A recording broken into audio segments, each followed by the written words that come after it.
The subject which has most interested me for many, many years is the simple question, who or what am I? What do we mean by the word I? And I find, as I investigate this question and talk with all kinds of people, that generally speaking, the word I refers to something that we sense or experience as a center of consciousness and decision living somewhere inside a bag of skin. Common speech reflects this in many ways. We say, face facts. We talk about being confronted with reality, and we talk about the difference between the knower and the known, the subjective and the objective, the internal thinker and feeler facing an external world. We say, I came into this world. I find there is therefore a general sense that I am something to which this external world is a stranger. That there is a feeling that there's deep hostility between the subject and the object. And this again reflects itself in our common language, where we talk about the conquest of nature, the conquest of space, and the conquest of great mountains like Everest. And all that this adds up to is that the human being experiences himself to be very lonely and feels that death is a terrifying threat, because he's been brought up in our kind of society and our kind of culture to experience himself as something isolated. Let's review this historically, because we shall see that in Western civilization we have been, in the past 2,000 years, under the influence of two great myths. When I use the word myth, I don't mean a kind of false story. The way I use the word myth is to signify an image, a great symbol. Men use symbols to make sense of the world. And we keep changing our symbols, and different cultures have different symbols. But a myth is an idea, or generally an image, which we use to explain the world and our own lives. So then, Western man has had two great images. The first image is that the world is the handiwork of a creator king, the Lord God. We are his creatures, and he has made us in rather the same way that a potter makes pots or a carpenter makes tables. In the book of Genesis, the creation of Adam is described in terms of ceramics,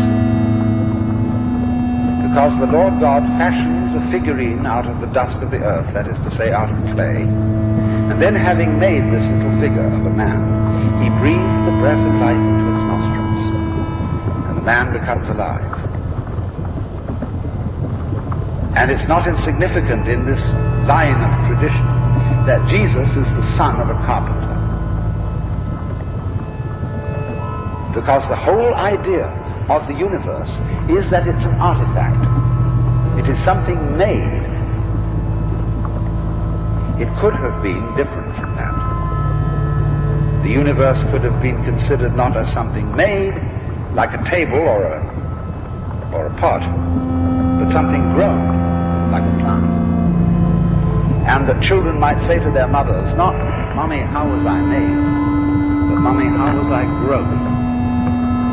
But in our culture, it's natural for a child to ask the question, "How was I made?"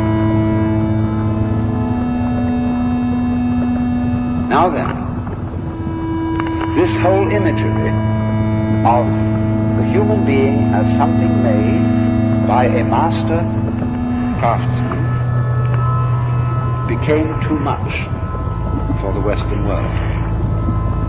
Because everybody constantly felt that they were under the surveillance of the Lord, being watched and being judged at every moment. I have a friend who is a very intelligent convert to Catholicism. And in her bathroom, she has one of those old-fashioned toilet operations where there's a tank near the ceiling and a chain which you pull, and then there's a pipe which goes down from the tank to the seat. And on this pipe there is a little plaque with a big eye on it, this kind of eye. And underneath in Gothic lettering it says, "Thou God seest me." So in the most private apartment of the house, where one closes the door and locks it, there is the all-seeing eye of the eternal judge of the universe. See, this was a very, very awkward idea. You know how you feel in school when you were a child and you were doing some work, you were writing, you may have been doing arithmetic or writing an essay, and if the teacher comes and looks over your shoulder while you're writing, you somehow feel blocked. You wish she would go away until you finished. So in the same way, Western man has tended to feel blocked by the all-seeing judge of the universe, and therefore invented another myth altogether. The universe considered as an unintelligent mechanism. What a relief. No God to judge me, no hell to go to, no conscience that I need follow except my own sense of taste. A world, however, that is perfectly stupid. A vast mechanical gadget in which I am trapped like a mouse in a cotton gin. And very many people, very many intelligent people in the Western world have since the beginning of the 19th century settled for this conception of the universe. That it is an unintelligent mechanism, a display of blind forces in which human intelligence has arrived by the merest chance of natural selection and evolution. So that we are confronted with a system of stupidity called life, in which we, as intelligent accidents, are trapped, and which therefore we have to subjugate to our wills by every conceivable technological device.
that in the end it will beat us. That each individual will die, and this kind of consciousness that we have that seems intelligent and that is capable of loving and being loved will simply become nothing. That in the end life will be a brave gesture against futility. Now, I want you to understand that that idea, although it sounds very realistic and hard-boiled, is also a myth. And it has been for a long time among thinking people a plausible myth, after the myth of the Creator God had become implausible. See, the trouble is this. No kind of science ever proved that the Lord God on the throne of heaven doesn't exist. What happened was simply that we, through scientific investigation, we acquired a sense of the universe,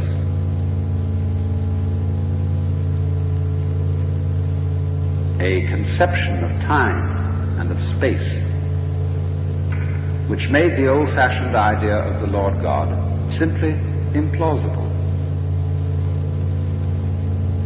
The universe was something much grander, much more spectacular than could possibly have been worked out by an old gentleman with a white beard on a golden throne, surrounded with winged angels. That was all.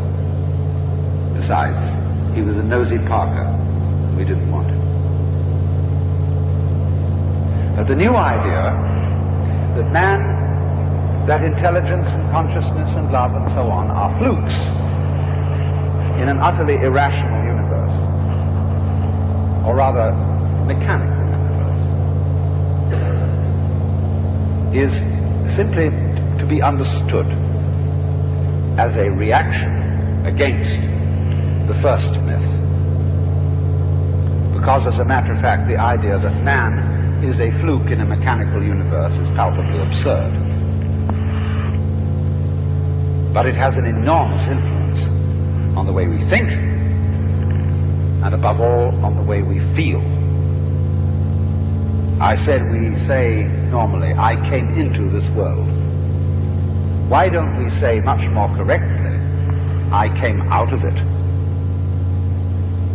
Because you see, a human being is a symptom of the universe in exactly the same way that an apple is a symptom of an apple tree. When an apple tree produces apples, we might say, this tree apples, using apples as a verb. And so in precisely the same way that an apple tree apples, we are living in a universe which peoples. We are symptoms of the kind of system in which we are living, and our appearance in the system tells us about the system. That is to say, just as in the words of Jesus, figs do not grow on thistles, nor grapes on thorns, so human beings do not grow on a tree which is merely mechanical, because human beings are not merely mechanical. What we have to realize is that a universe which peoples is an intelligent, thinking, organic, living system. And furthermore, we are not just separate little islands of life and consciousness existing in this world, but rather we should say that myself, my consciousness, is something that the whole universe is doing. You know, in ancient times, when people wanted to draw a map of the human soul, what they did draw was a picture of the universe as it was arranged at the moment when the individual was born. This was called his horoscope. The whole arrangement of the planets and the stars as they were then known, as they were at the moment of your birth. And this was supposed to be a picture of your character and of your destiny. Now there was a lot of superstition in this, but one thoroughly valid idea, that the real you is not just something inside your skin. The real abiding you is all that there is. The works, as it is focused here and now, at a particular place and in a particular time, and we call this particular place and time my body, my organism. So your soul is not something inside your body. Your body is something inside your soul, because your soul is the total cosmos, all stars, all galaxies, the whole thing focused here and now at this moment. And just, I know you've had experience of this around here, that this may be an unfortunate illustration, but just as a tornado dips down out of the sky, here, then it withdraws, and then here, and then here.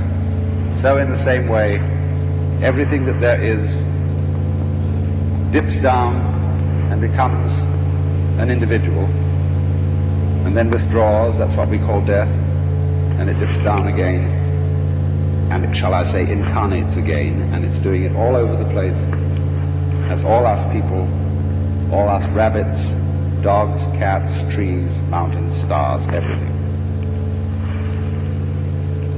But why don't we feel that way?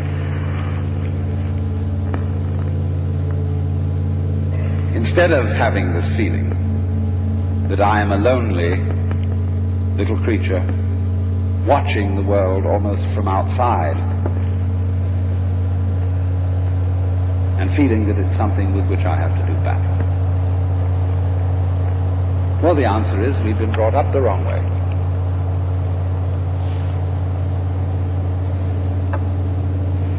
We've been brought up to play the game of cops and robbers, good guys and bad guys.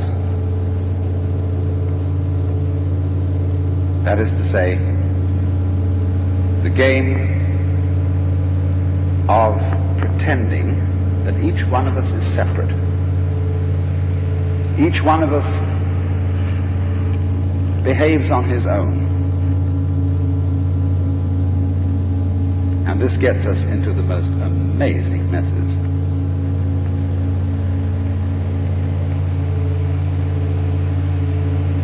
Think back to your own childhood. Think back to how you came to find out that you were you, and to have this sensation of being a separate and lonely individual. For example,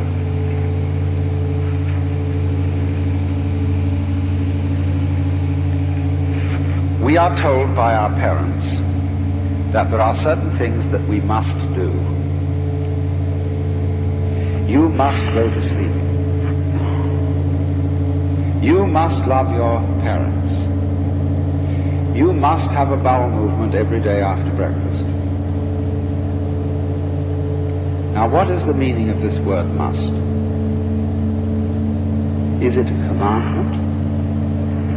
Or is it simply stating a set of affairs, a set of conditions? To be human, you must have a head.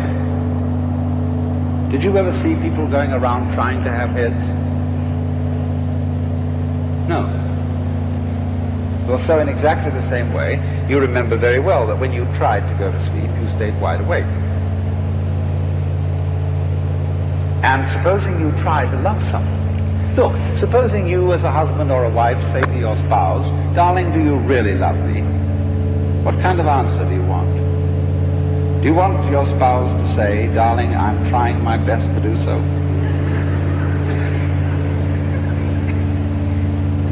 No.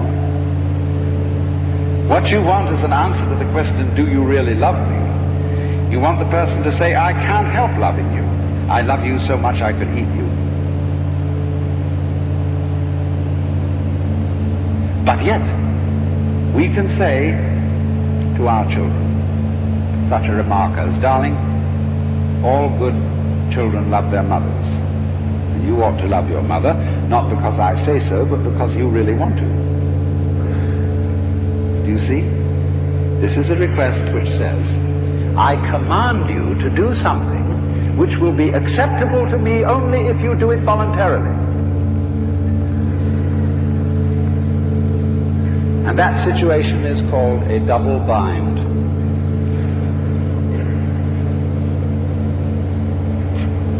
And it goes on all the time. The most important double bind that we are put under in our upbringing is one which could be expressed as, you must survive. We call it the instinct for survival. But actually there is nothing of the kind. But you must survive is something really pushed into us. I remember talking some years ago to a woman who came to me and said, I'm scared out of my wits. I have high blood pressure and I'm afraid I'm going to die. And this terrifies me. So we had a long conversation. I wanted to try and find out what she was really afraid of in death. And we found out that it wasn't pain, it wasn't the idea of annihilation, of just endless not being. She said, do you know, what I'm really afraid of is what people are going to say. They're going to be at my funeral, and they're going to say, poor old girl, she couldn't make it. Because you see, there's something disgraceful about dying. Your will to live gave out. You didn't have the guts to go on. You succumbed. Oh, too bad. In other words, it's an injury to one's pride, because you must go on living. Now this is the double bind again, because living is a spontaneous process. Just like sleeping, breathing, growing hair, shaping your bones, and so on. You don't have to think how this is done. It happens. Marvelous. But it does. And to let it happen optimally, you mustn't get in the way of it. I mean, if you try to color your eyes blue, what a ridiculous thing if they're brown. So living, you see, is something that happens of itself. The Chinese term for nature, when translated into English, means that which is of itself so, which happens by itself automatically, though not in the sense of a machine that's automatic. So if you tell the process of nature, the process of life, you must happen, it's exactly the same sort of thing as telling another person, you must love me. And if they try to obey that commandment, they put themselves into a state of contradiction. I am trying to love you means I don't love you. I am trying to go on living is also an approach to life which turns life into a drag. You know, there are a lot of people who would really like not to go on living and to commit suicide. But they feel it's their duty to go on living because they have dependents. They also feel afraid to die because the social injunction, thou shalt live, is so powerful. See, suicide is a crime in many countries and states. You must do this. So you see, you go on living desperately. It's so desperate that if you have terminal cancer, the doctors have to keep you alive. They keep you on the end of tapes and tubes and wires, a ghastly, tortured organism that must go on living. Because the doctor is out of role when he is faced with an incurable disease. He doesn't know what to do without breaking his code of ethics. Now, when we are in the state of mind in which we must go on living, our children, who are the alibis for this, that is to say, we feel we must go on living because we are responsible for bringing up the succeeding generations.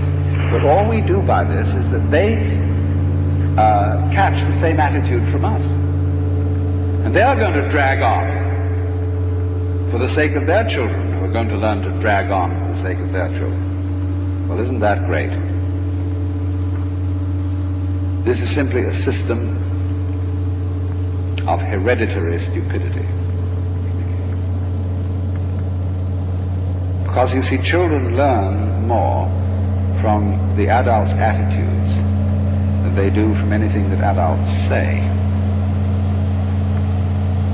We try to say the right things, but the way we actually live is what counts.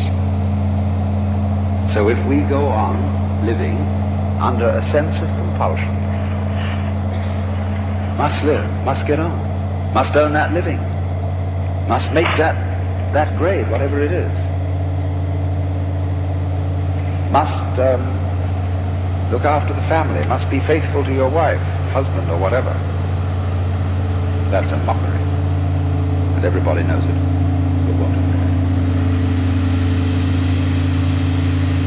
That, you see, that double bind, you must love me, is the trap in which we live and constitutes the main cause for our feeling isolated from the rest of the world. I do not live, I do not feel that I live as an expression of the whole cosmos, just as a leaf or an apple is an expression of a tree.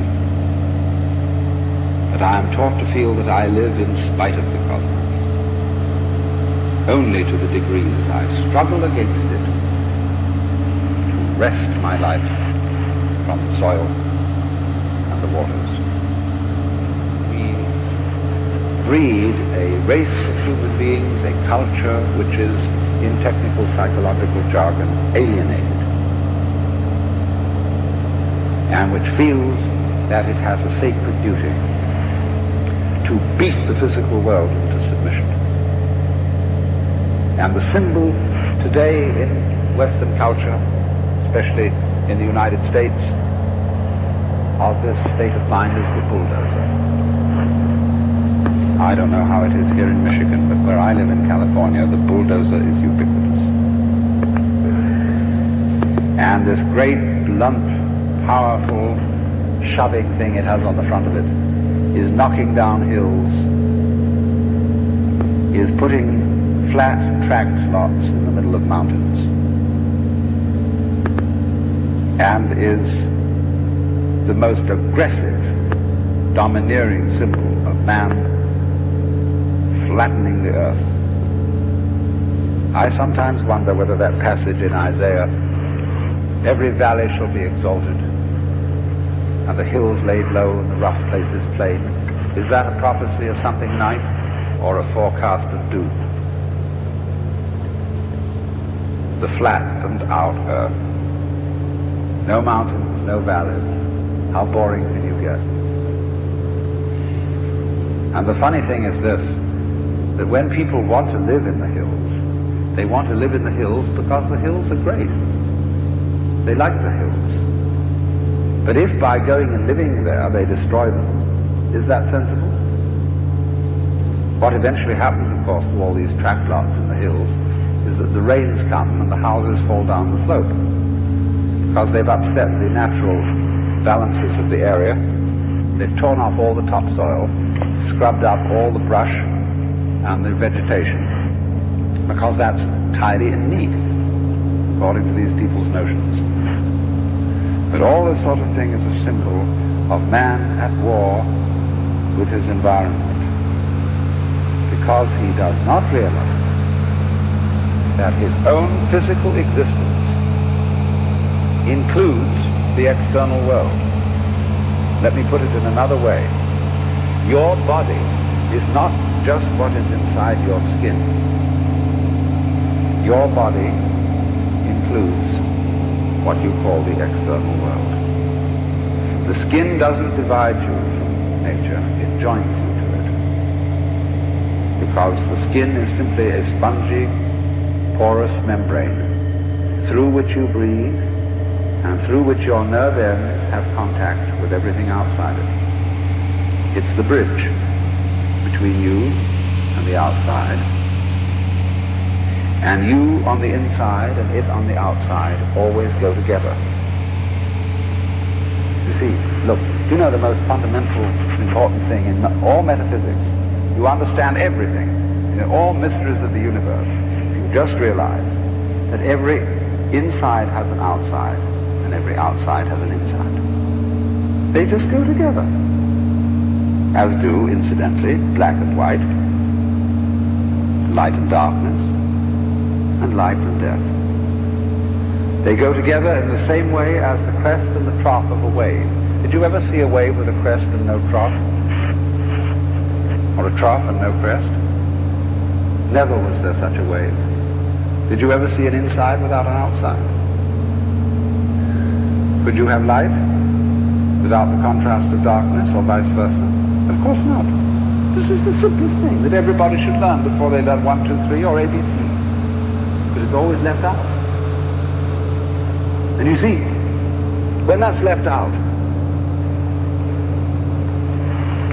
and you don't understand that black and white are brothers, they're inseparable although different. See, they're explicitly different, but implicitly one. If you don't understand that, you get involved in a game called, black might win.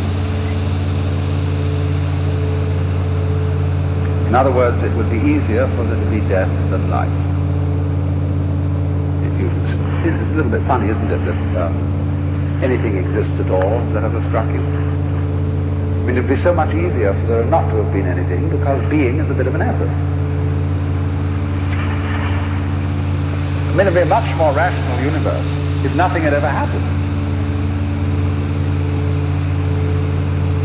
But as a matter of fact, that's an impossible state of affairs. There can't be nothing.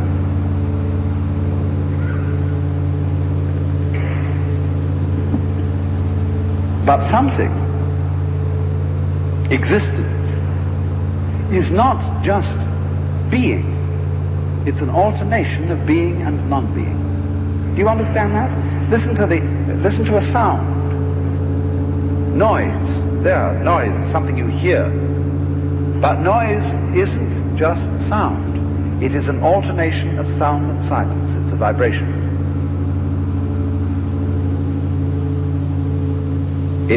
So now you see it, now you don't. And everything is that way. Supposing I'm sitting next to a pretty girl in the movies, and I put my hand on her knee and leave it there. In a short time she will cease to notice it, because it's pure being.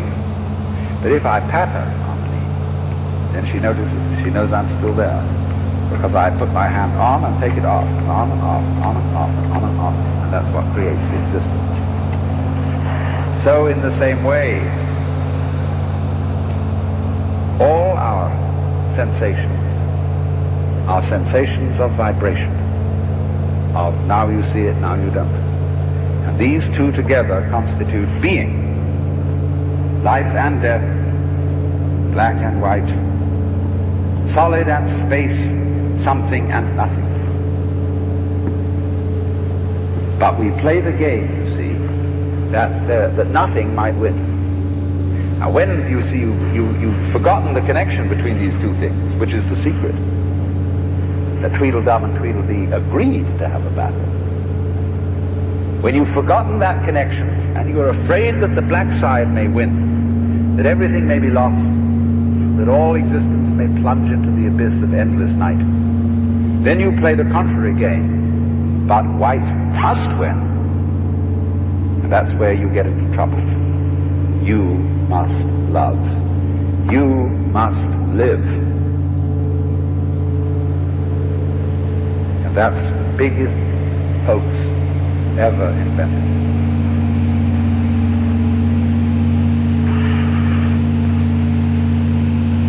So,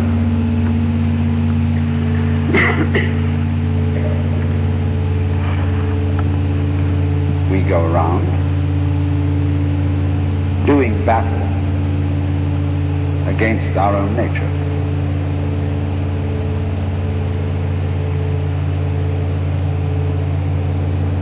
Now, can we get out of this trap? Or are we hopelessly hypnotized?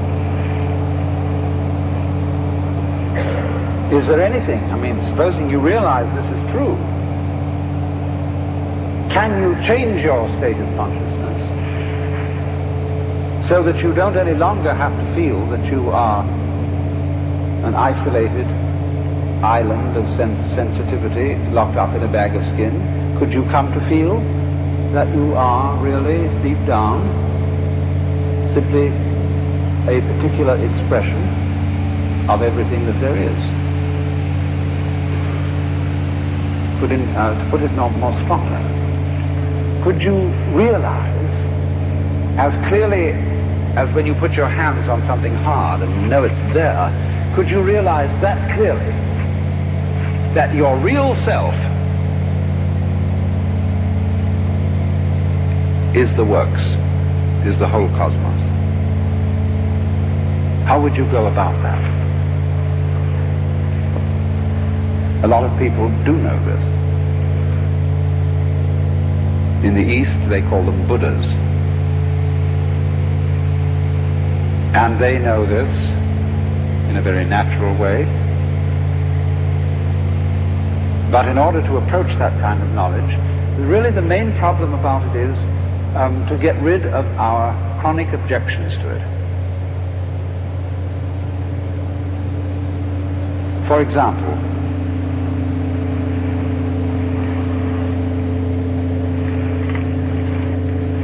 this is not something you know in quite the same sort of way that you know a thing you can look at from the outside, like looking at your own hand. See, the funny thing about consciousness is this. It's like the headlights of a car. The headlights of a car shine down the road, but they don't shine on the wires immediately behind the bulb that connects it to the battery. They don't even shine on a battery. Consciousness does not illumine its own origin. You are conscious, you are aware, but you don't know how. That's because consciousness looks out instead of in. But in just the same way that underlying your consciousness is the whole complexity of your nervous system, which is very much you, but you don't know it. So in just that sort of way, your essential self looks out rather than in. You don't feel it, just as you don't see your own brain. But there it is. And when you die, you go back, as it were, you are withdrawn into yourself. The place, the center from which you came out when you were born. And what happens once can happen again. Do you ever think it was funny to be born?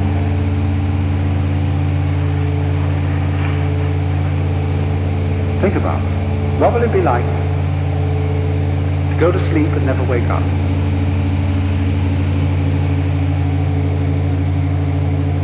Think about that. Imagine to die, and that's that. Now, don't imagine yourself lying around forever in a dark room, buried alive as in Edgar Allan Poe. No experience of darkness, no experience of anything, neither darkness nor light. I can give you an immediate illustration of that by asking you, what color is your head? From the point of view of your looking around without having a mirror. What color is your head? I can't see it. But do you experience darkness there? No. It's not dark. I don't have a black thing behind my eyes. I don't have a white thing. I can't get at it at all. It just has no color. You see? But it's a very lively thing, isn't it? You can't have any conception of it. But on this thing which you can't get a color on this depends all the colors you can see. So in the same way, when you're dead,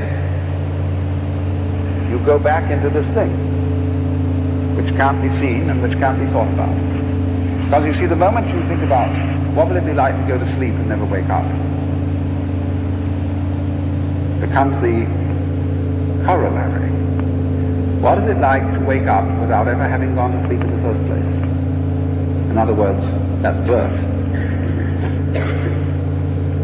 Now you were born. You have no memory of having existed before. And what happened once can happen again. Doesn't matter how long the interval between is, because that won't bother you. If everybody on this planet is suddenly annihilated in a huge atomic explosion, well, maybe in several billion years, the human experiment will happen again in some other galaxy, and it'll feel just like we feel now. That's the way it works. Just as in a seasonal way, the apples come on the trees. But what we need for our health at this time is human beings who have the sense of belonging, who have the sense that they really do come out of this world. Because people who have that sense are, in a way, better fitted to live in the world than those who don't have it. They're better fitted to live because they respect their environment. They respect the earth as they respect their own skins. And you aren't fit to interfere with the outside world, and you must interfere with the outside world. There's no way of getting around that. But you aren't fit to interfere with it unless you reverence it. Unless when you build a town, you do it with love. Now the striking thing about our countryside, Americans are materialists. Everybody says that. They're not. They hate materialism. Look at any American city, almost any American city. Does it look as if it was made by people who loved materialism? No. It's a junk heap. It's a set of fronts down Main Street, and behind there are wrecked automobiles and shacks and junk of every conceivable description. The most fantastic example of this is Los Angeles. You can drive from central Los Angeles way out to Claremont, 40 miles to the east, and go continuously through pasteboard and junk. This is not a materialist culture. It is devoted rather to the abolition of materialism in all its aspects, to the abolition of time and space, not to the civilization of the universe, but to the Los Angelization of the universe. But don't think that because I put this thing off to 2,000 miles to the west that it isn't here too. A race of people, you see, is not at home, doesn't love the environment, and is blind. You can go to the mountains of the west, the most gorgeous valleys, and see cities put up by people who obviously don't know where they are. Huge billboards, weird and grotesque structures that absolutely are out of any kind of harmony with the environment. Expensive ugliness. And so, by this means, this is merely a symptom of the fact that we are destroying our planet. And we are destroying it because we don't realize and have no awareness of the fact that this planet is ourselves. The earth is not merely our mother. It's the close to our heart. And closer still is the solar system in which the earth moves. Closer still to our heart is the galaxy in which the solar system moves, and the very heart of hearts is the whole system of universes and galaxies in which we exist. That is the middle of you, not something far off.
we are something lonely, locked up in a bag of skin, confronted with a world, an external, alien, foreign world that is not me.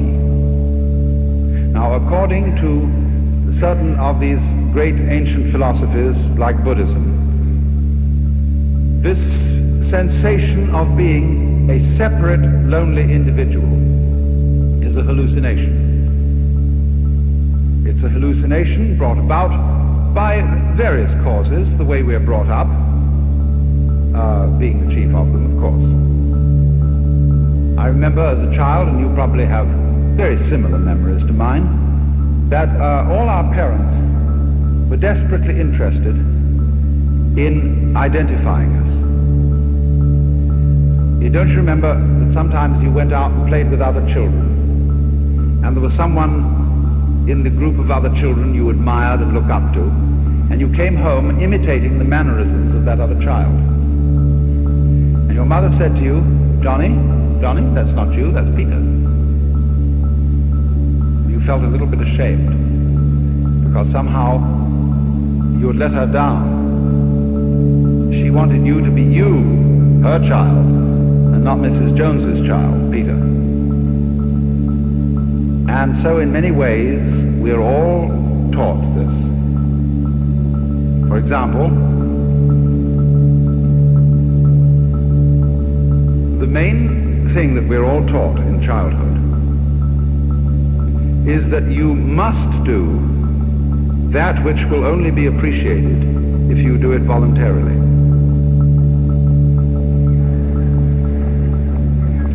Now, darling, a dutiful child must love its mother. But now I don't want you to do it because I say so, but because you really want to.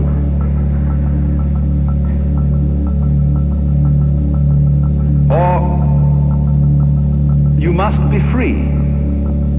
See, this comes into politics. Everybody must vote. You see, imagine. You're members of a democracy, and you must be members of a democracy. See, you're ordered to. Crazy. Also, thou shalt love the Lord thy God. Is that a commandment or a joke?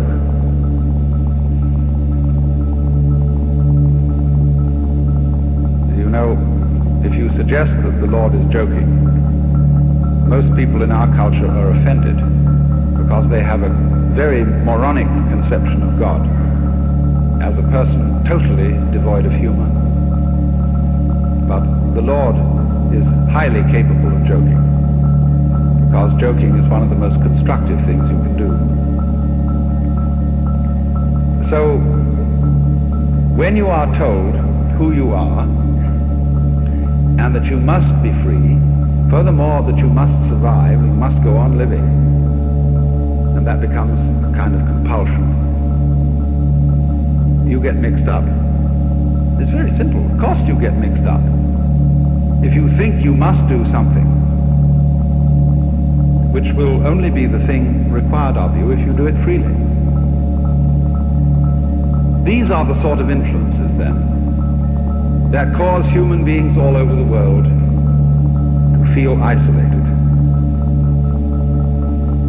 to feel that they are centers of awareness locked up in bags of skin.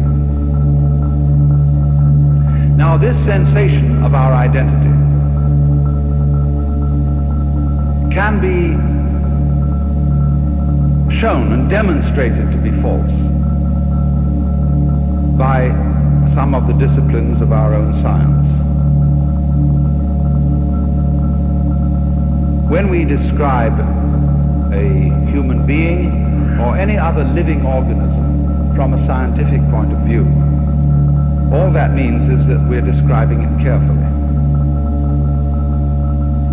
We are going to describe very carefully what a human being is and what a human being does. All right. And we find that as we go on with that description, we can't describe the human being without describing the environment. We can't say what a human being is doing without also saying what the world around him is doing.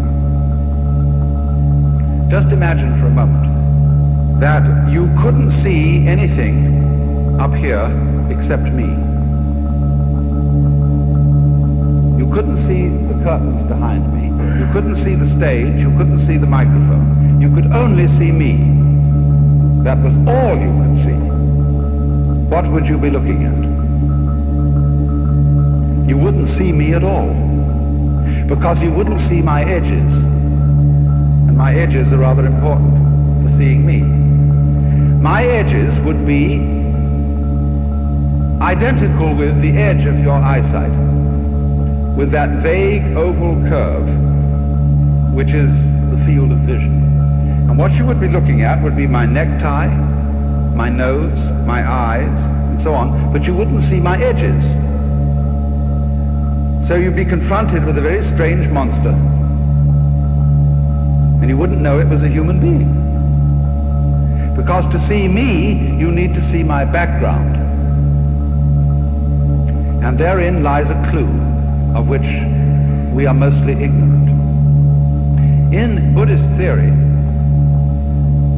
the cause of our phony sense of identity is called avidya, and that means ignorance, although it's better to pronounce it ignorance.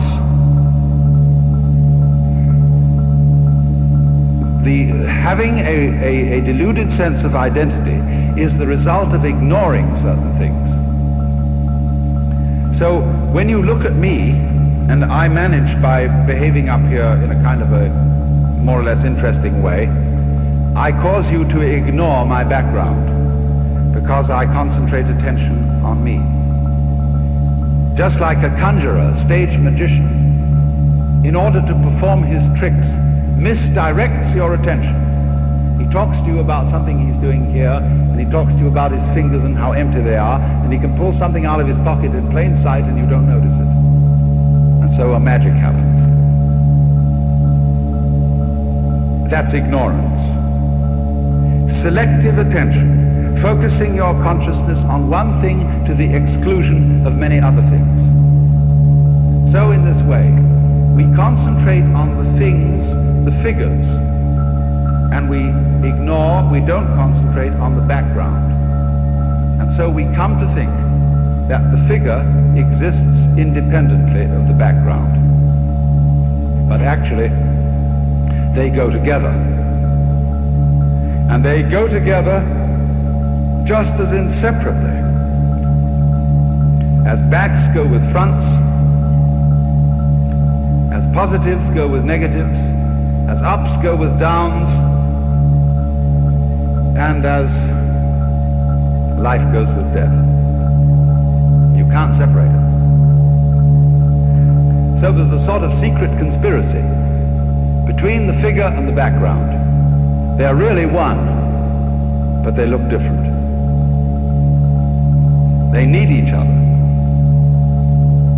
just as male needs female, and vice versa.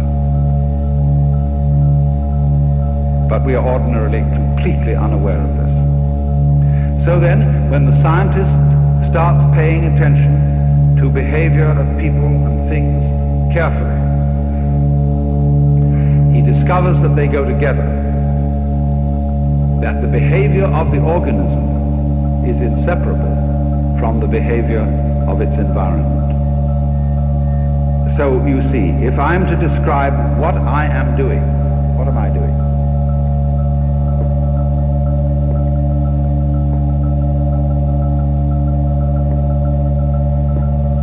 Am I just waving my legs back and forth?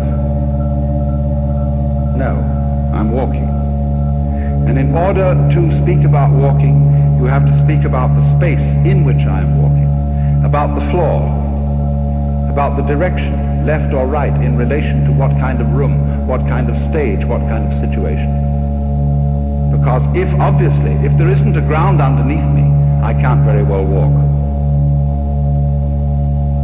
So the description of what I am doing involves the description of the world.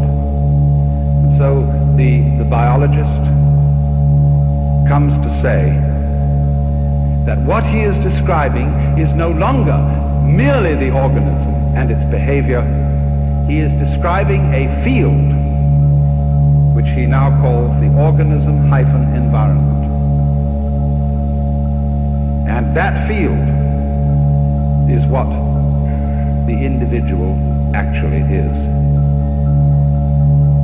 Now, this is very clearly recognized in all sorts of sciences. But the average individual, and indeed the average scientist, does not feel in a way that corresponds to his theory.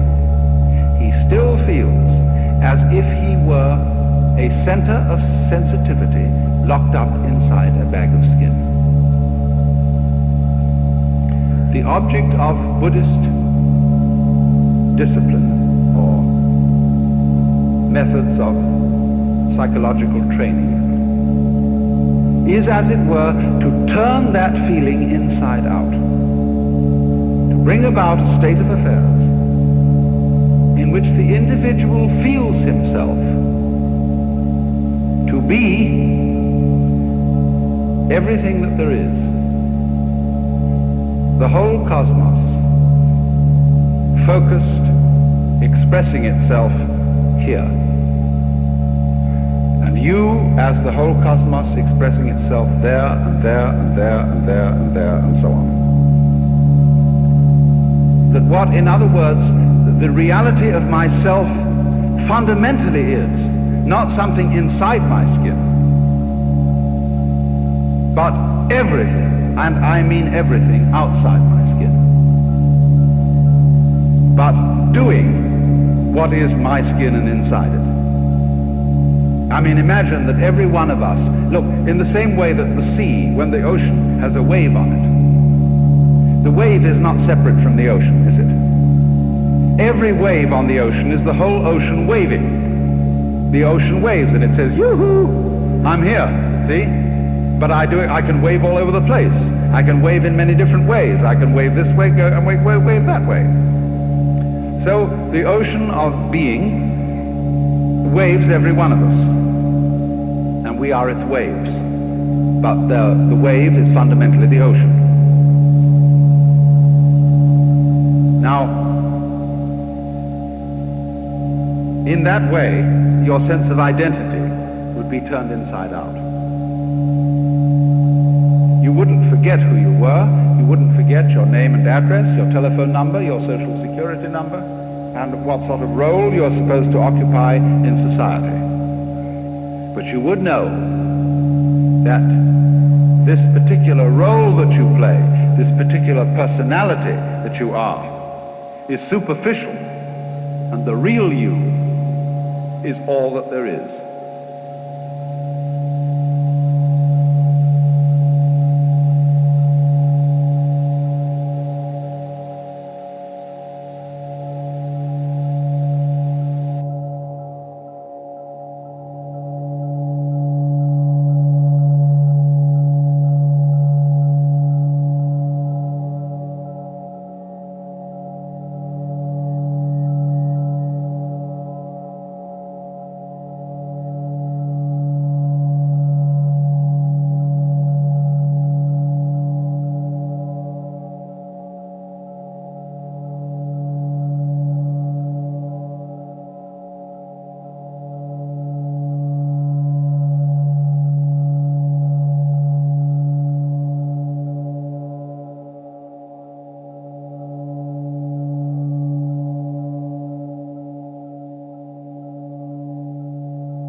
A lecture on Zen is always something in the nature of a hoax,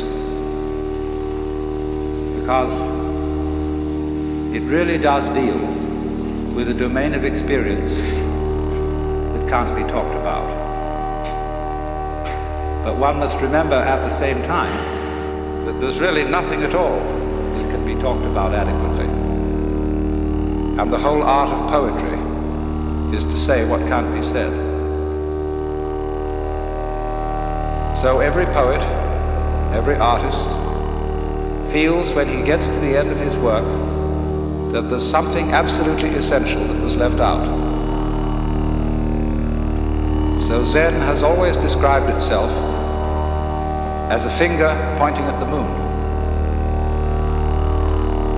In the Sanskrit saying, Tat Tvamasi, that art thou, Zen is concerned with that. That, of course, is the word which is used for Brahma, the absolute reality, in Hindu philosophy. And you're it, only in disguise, and disguised so well that you've forgotten it. But unfortunately, ideas like the ultimate ground of being, the self, Brahman, ultimate reality, the great void, all that is very, very abstract talk. And Zen is concerned with a much more direct way of coming to an understanding of that, or thatness, as it's called, tathata in Sanskrit. So Zen has been summed up in 4 statements. A direct transmission outside scriptures and apart from tradition. No dependence on words and letters. Direct pointing to the human mind and seeing into one's own nature and becoming Buddha.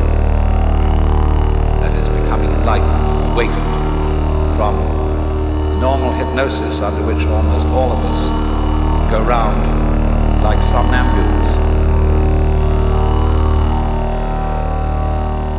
It's extraordinary how much interest has existed in Zen in the United States, especially in the years since the war with Japan.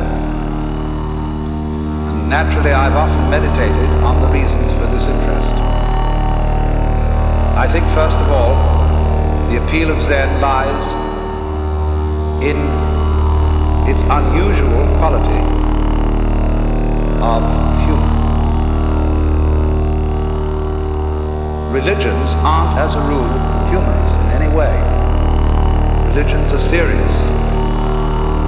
And when one looks at Zen art and reads Zen stories, it is quite apparent that something is going on here which isn't serious in the ordinary sense, however sincere it may be. The next thing I think that has appealed to Westerners is that Zen has no doctrines. There is nothing you have to believe, and it doesn't moralize at you very much. It's not particularly concerned with morals at all. It's a field of inquiry rather like physics. And you don't expect a physicist to discuss authoritatively about morals, even though as a human being he has moral interests and problems. But as a physicist, he is not a moral authority. Or if you go to an oculist or ophthalmologist to have your eyes adjusted, that is so you can see clearly. And Zen is spiritual ophthalmology. Another thing that appeals very much to Western students about Zen is that they've read their Zen from Suzuki and from some of my writings and from R.H. Blythe. And these people present a rather different kind of Zen from that which you will find today in Japan. They present what is essentially early Chinese Zen from the old writings, ranging from about shortly before 700 AD to 1000 AD. And that Zen has a very different flavor from modern Japanese Zen. And so, of course, many of the people who go to study Zen in Japan disapprove of Dr. Suzuki thoroughly, and also naturally of my exposition of Zen, because we don't make a great fetish of studying Zen by sitting. In Japan today, they sit and they sit and they sit. R.H. Blythe asked a Zen master, what would you do if you had only 1.5 hour left to live? And he said, I would do Zazen, which means he would sit like the Buddha here and practice meditation. And Blythe had given him several choices. Would you like to listen to your favorite music? Would you have a dinner? Would you get drunk? Would you like the company of a beautiful woman? Would you take a walk? What would you do? Or would you just go on with your daily business as if nothing was going to happen? In other words, would you wind up your watch? So he was very disappointed in this answer. And he said, you know, sitting is only one way of doing Zen. Buddhism speaks of the 4 dignities of man: walking, standing, sitting, and lying. And so Zazen is simply the Japanese word for sitting Zen. There must also be walking Zen, standing Zen, and lying Zen. You should know, for example, how to sleep in a Zen way. That means to sleep thoroughly.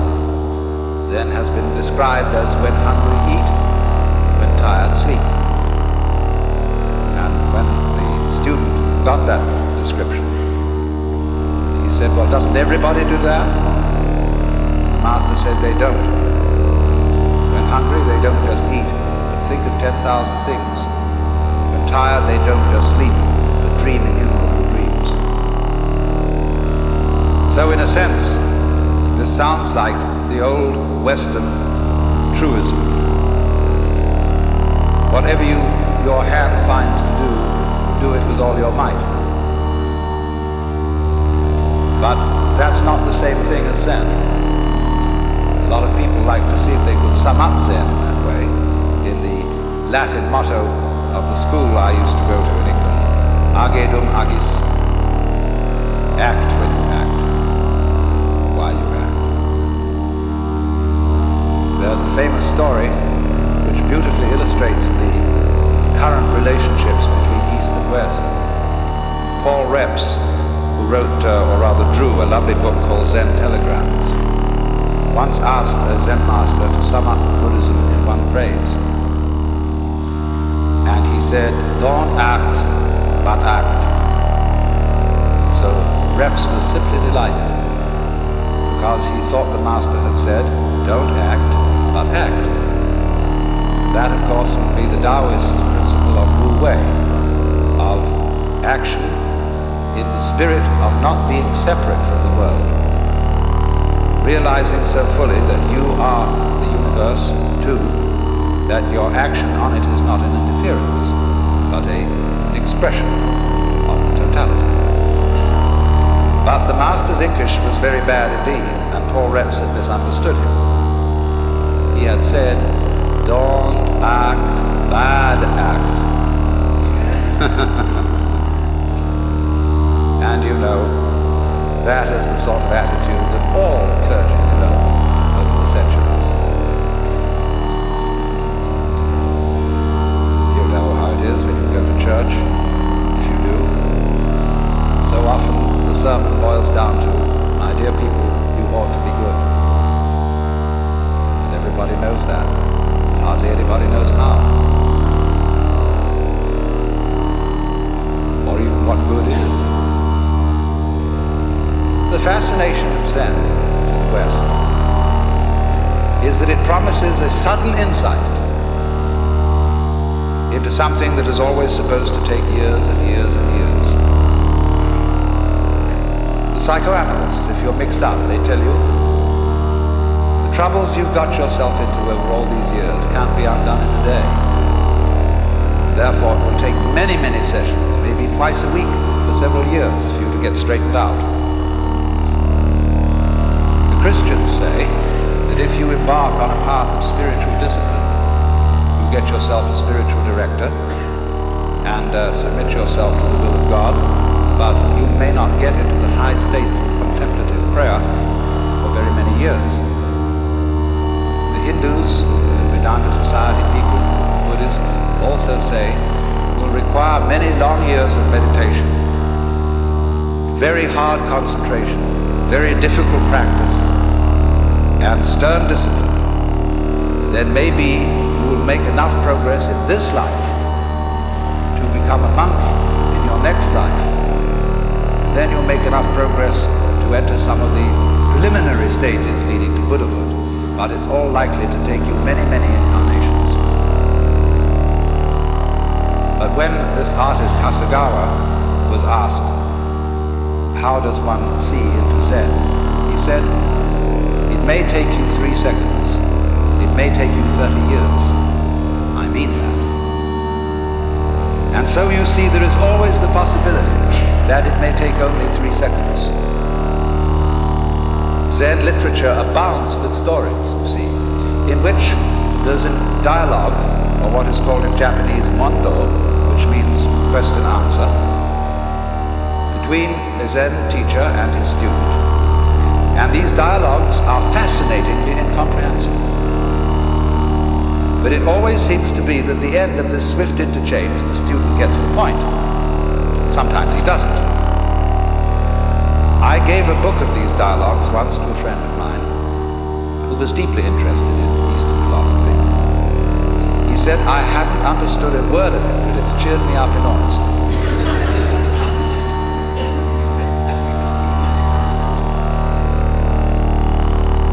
So this book called the Mumonkan, which means the barrier with no gate,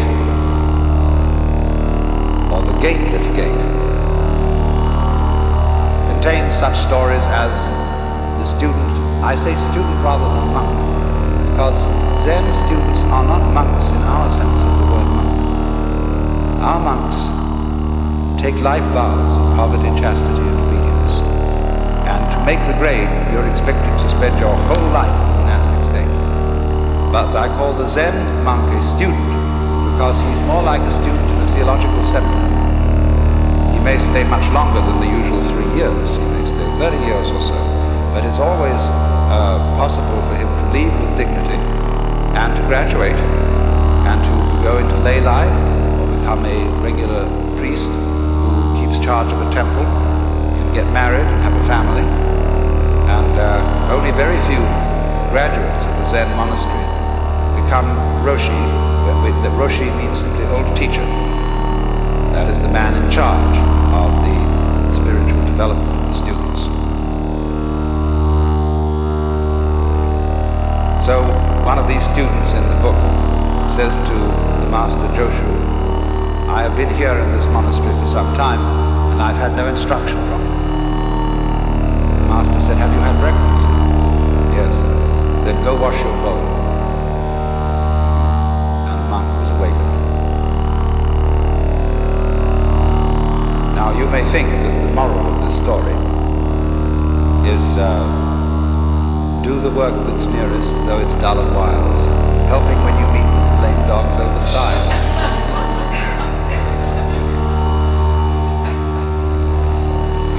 Or that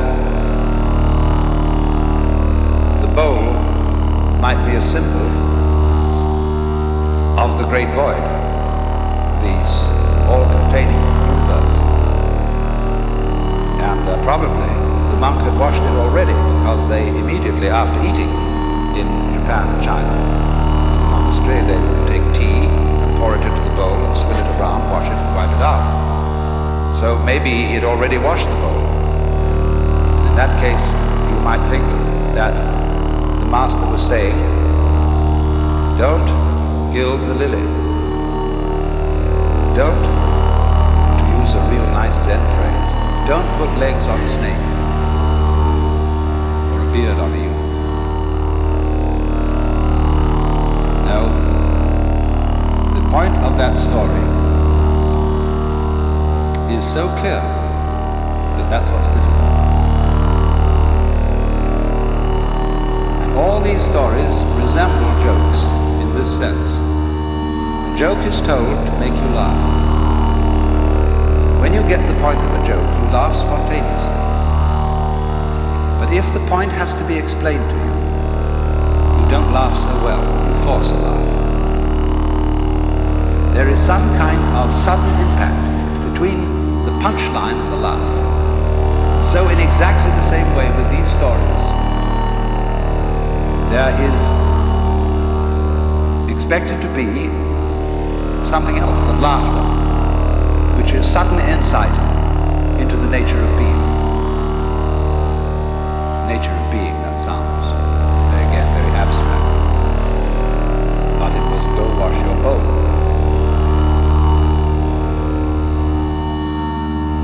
So, another story in this book concerns a master who said, when a cow walks out of the enclosure corral, the horns and head, 4 legs of the body all get through, but not the tail. How is it that the tail can't get through? And nobody would answer this. Another story tells of a certain master called Eliane, who was so good that he had hundreds of students, and they couldn't all be housed in one monastery. So he had to find one of the students who could also be a master. So he arranged a test. He put down a pitcher in front of them all and said, without making an assertion or without making a denial, tell me, what is this?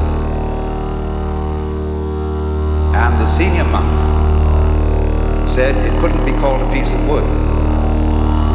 The teacher didn't accept this answer. But the monastery cook came forward and kicked the pitcher over and walked away. And he got the job. And the commentator remarks, maybe he wasn't so smart after all, for he gave up an easy job for a difficult one.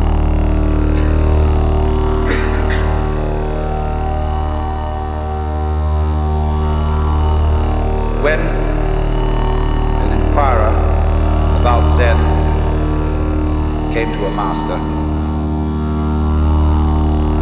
often, they approach the Zen master with a kind of key question. What is the fundamental principle of Buddhism? Or why did the bearded barbarian come from the West? Because Zen is supposed to have been brought into China by a Hindu named Bodhidharma. Bodhidharma is always represented as having a huge bushy beard, very fierce eyes. Now, Bodhidharma always insisted that he had nothing to teach. And so, why did he come? That's one of the fundamental questions. You might say to me, I've often said when I'm giving a lecture, I'm not trying to improve you. I'm not trying to persuade you to a certain point of view. That is to say, like a preacher would convert somebody. In fact, I have nothing to tell you at all.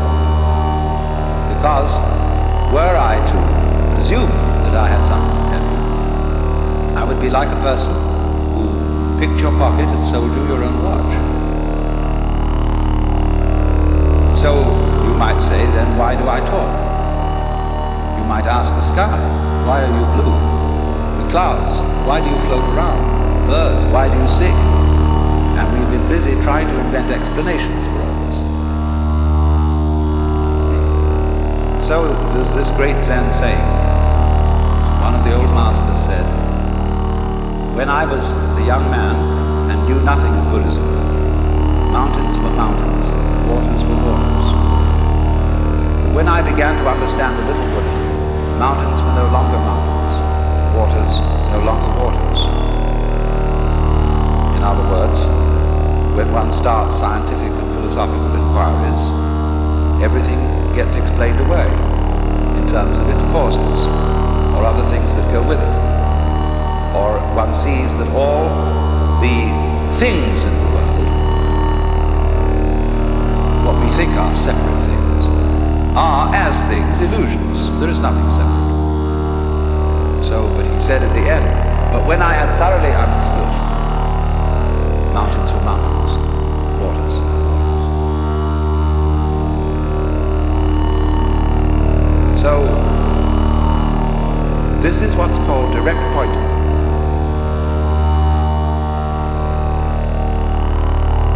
The Zen master was once talking with me, and he said, when water goes out of the wash basin down the drain, does it go clockwise or anti-clockwise? And this was all phrased in the middle of a very ordinary conversation. And, you know, it just seemed like a speculative question. And I said, oh, it might go either. He said, no, like this. Now he said, which came first, egg or hen? I said, tuk, tuk, tuk, tuk, egg. Now, I said, that's the point.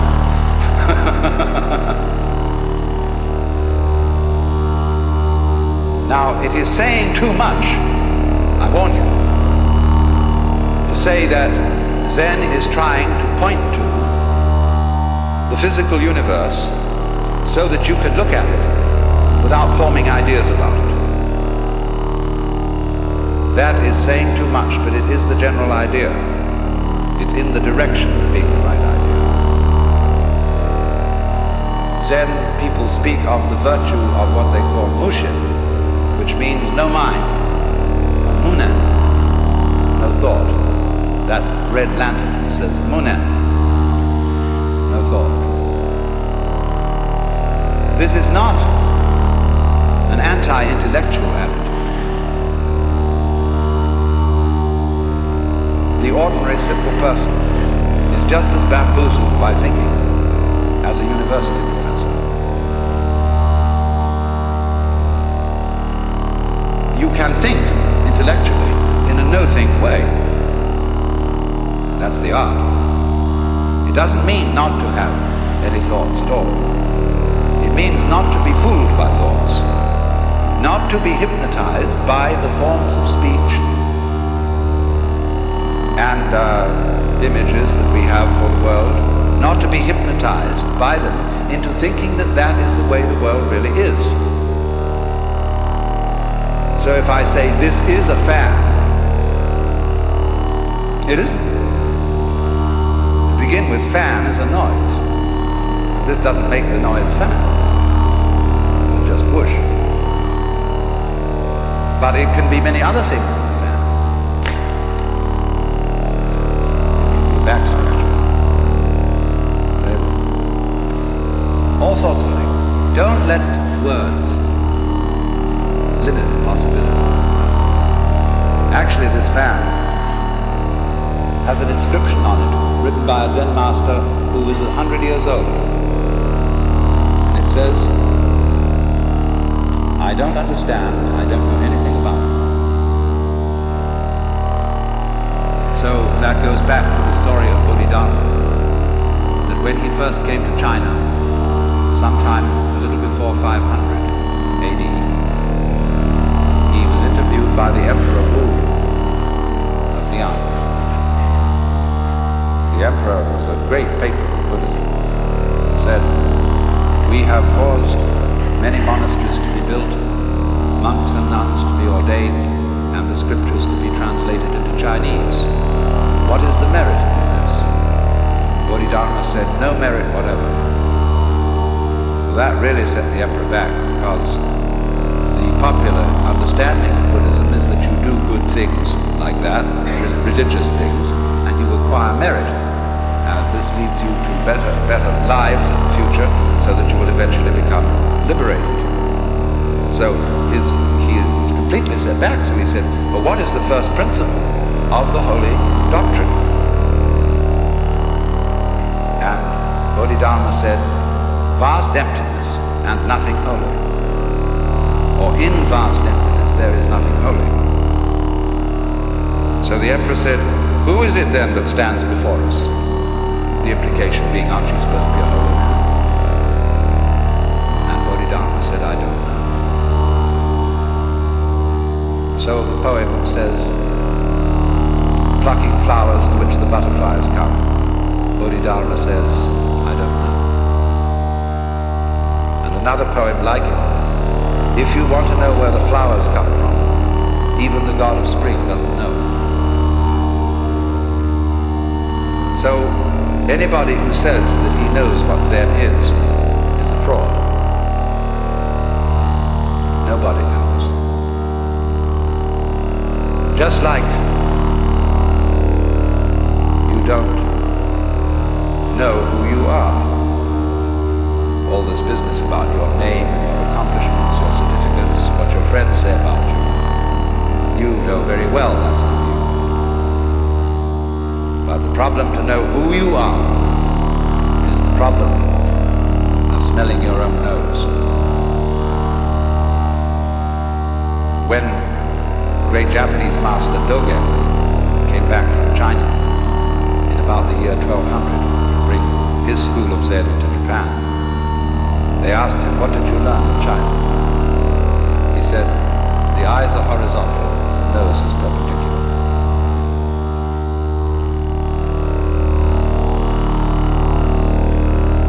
This man went on to write a tremendous book about Zen. That's so contradictory. Don't expect consistency. Big book called the Shobogenzo.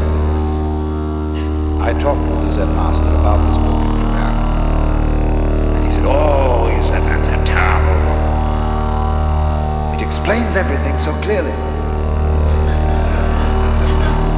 It gives the show away. He said, you don't need any book for Zen.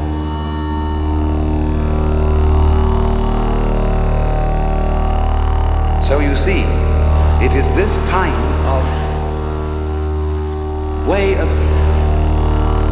going about things, this method, that is so fascinating the West. And everybody who reads about Zen wonders if somehow, you see, this understanding is right under your nose. You know how it is, sometimes you get a crowd of people to come into a room, and you put something in the room that's absurd. Like suppose there was a balloon floating on the ceiling. People could come in and not notice it at all. Or, somebody puts on something weird, some kind of a funny necktie or something. And you say to a person, well, haven't you noticed? A woman in a new dress, no? Haven't you noticed? I said, well, what is it? No, it's right under your nose. They're staring you in the face, but you don't see it. And at Zen, it's exactly like that.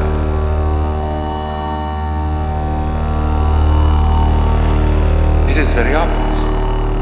The master Bokuju was asked, we have to dress and eat every day. How do we escape from all that? In other words, how do we get out of routine? And he said, we dress, we eat. He said, I don't understand. Bokuju said, if you don't understand, put on your clothes and eat your food.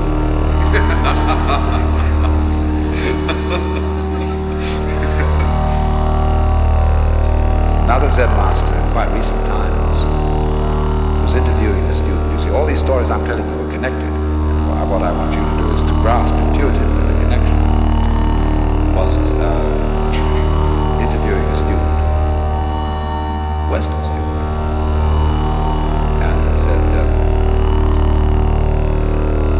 get up and walk across the room. He got up and walked and came back and said, where are your footprints?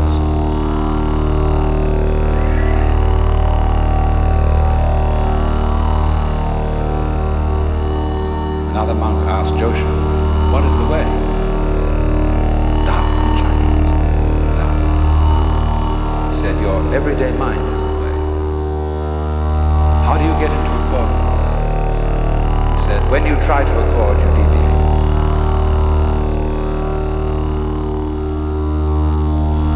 So, here is this extraordinary phenomenon. Now let me say, having presented you with all these fireworks, let me say a few sober things about Zen as a historical phenomenon. Zen is a subdivision of Mahayana Buddhism.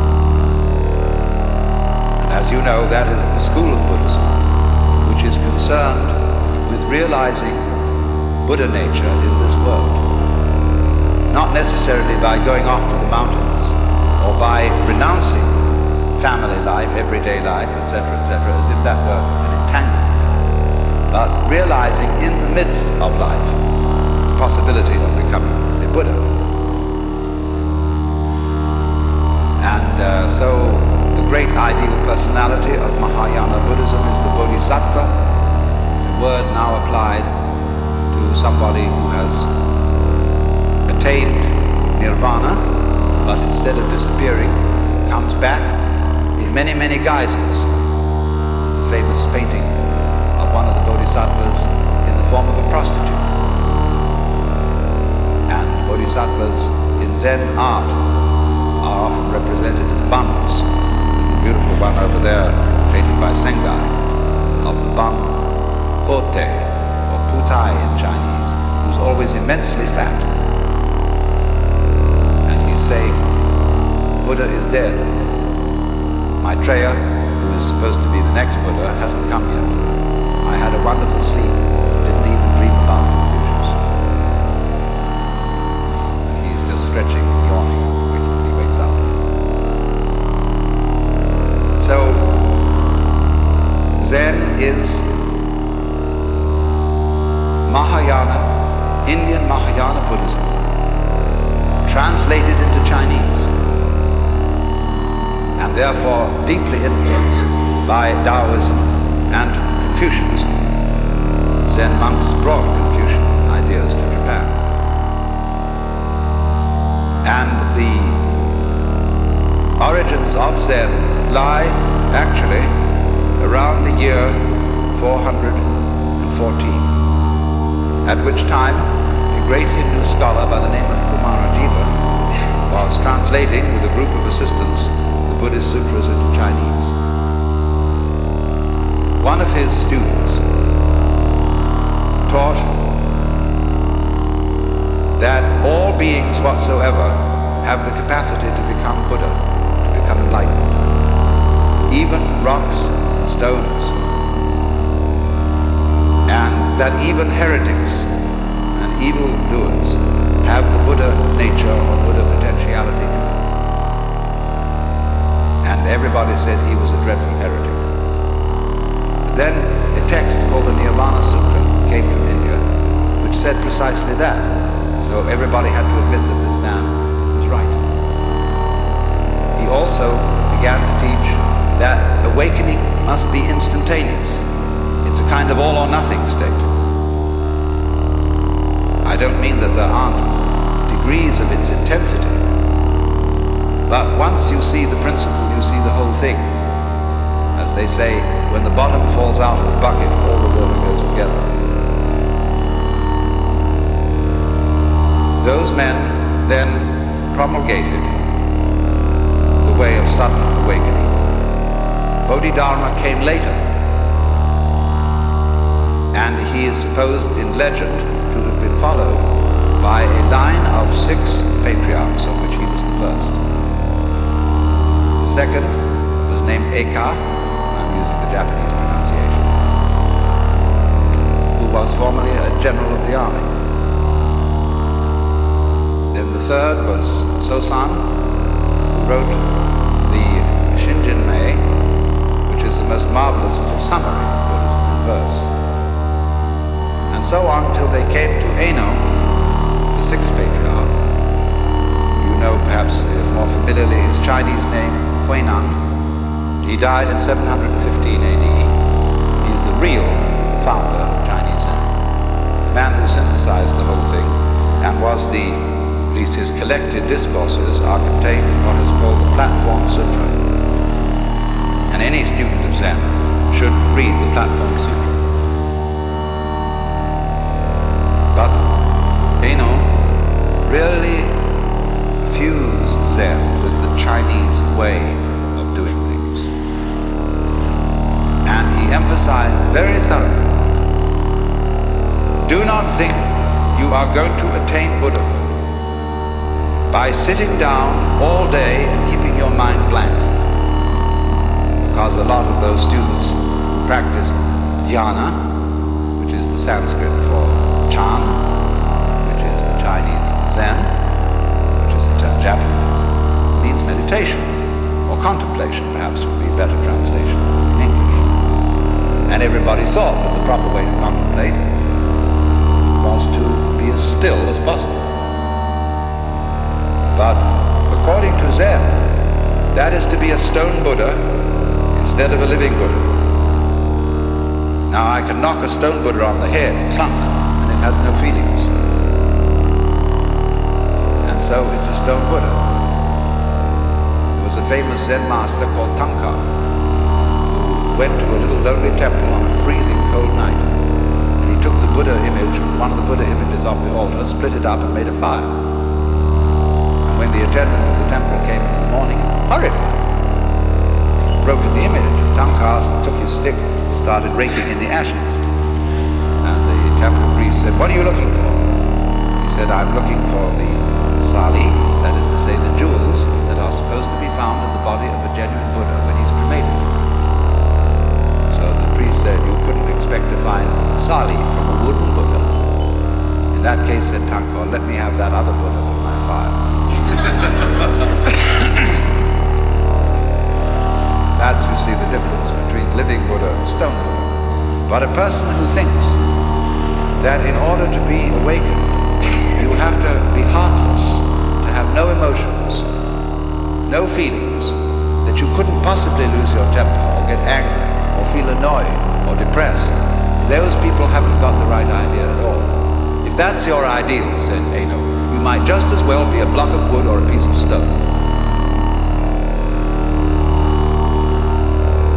What he wanted you to understand is that your real mind,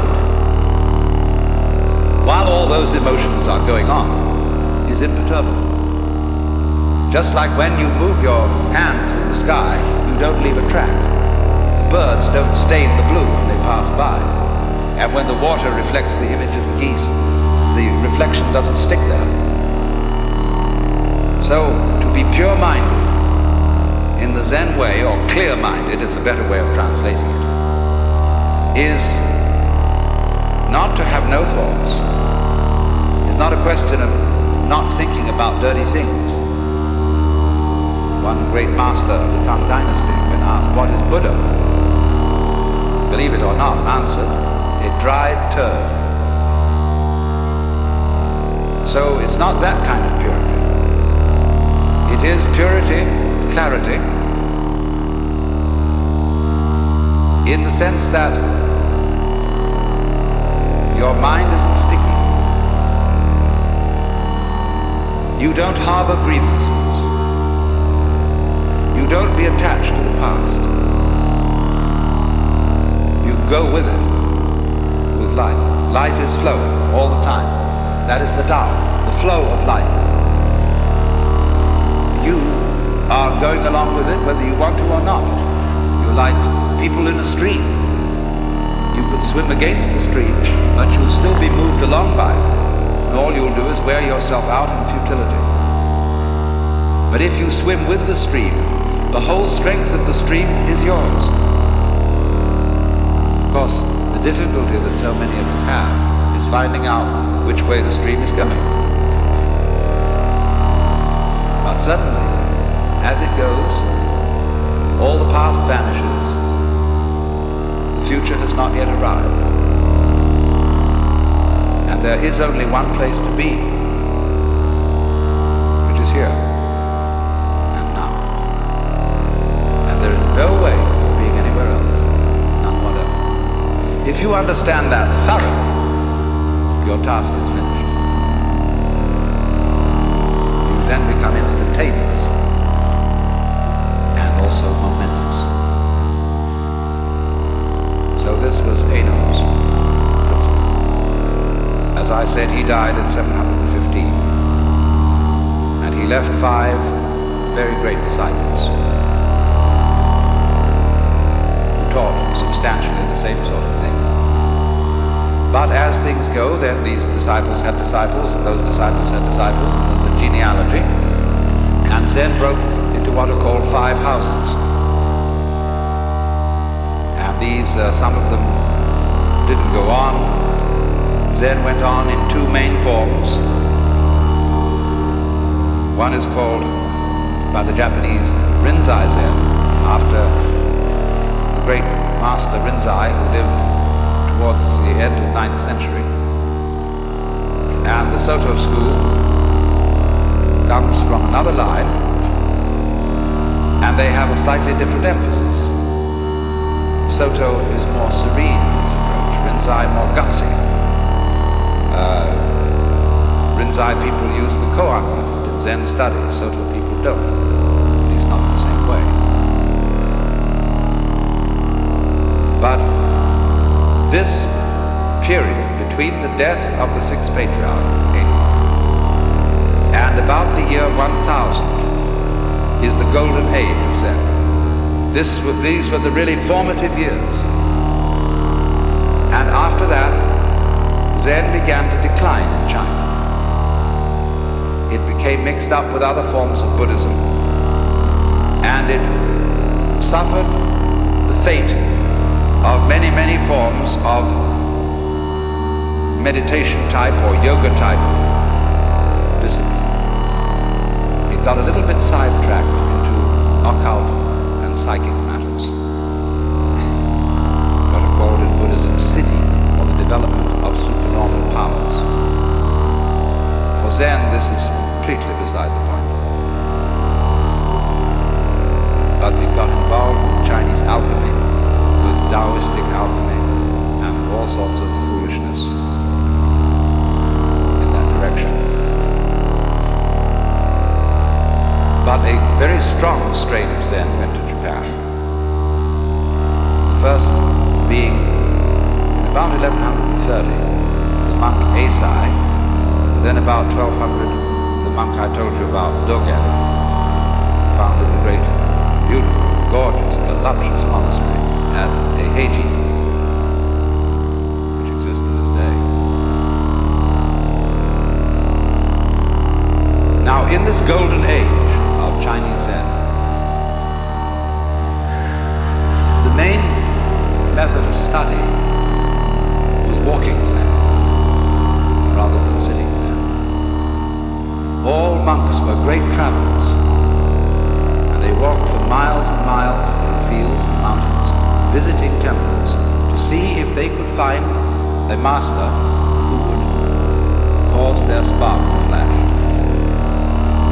To get what is called in Mandarin Wu, or in Japanese Satori, or in Cantonese Hun.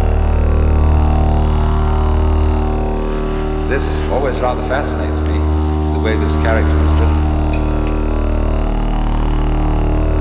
The word I in Chinese is sometimes represented by this right-hand side of the character below. 5 mouths, 5 senses. This one means your mind or heart, the heart-mind, shin. Now when we say, oh, something very surprising happened, my heart came into my mouth.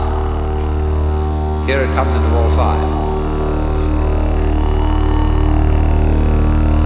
So this character means awakening. It's the same in a way as the Sanskrit bodhi, awakening from the illusion of being a separate ego locked up in a bag of skin, discovering that you are the whole universe. And of course, if you do discover and you do see into it all of a sudden, it's a shock, because your whole common sense is turned directly inside out. Everything is the same as you've always seen it, but completely different. Because you know who you are. You know what the devil were you worrying about? What was all that fuss? What was all that to do? Well, you see, it was part of the game.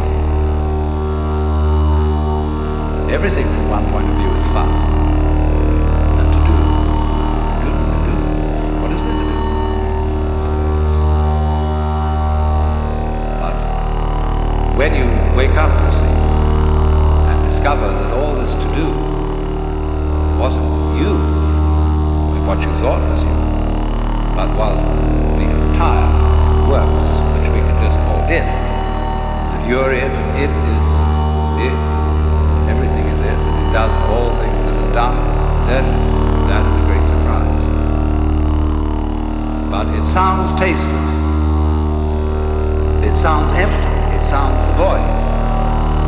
Because if I say, well, you're all it, that is a statement without the slightest logical sense. Because we don't know what is it unless there's something that isn't it. But if it's both all ises and all isn'ts, then we can't think about it. Nevertheless, it is highly possible. See that that's so, in a way that's so vivid it brings your heart into all your five mouths.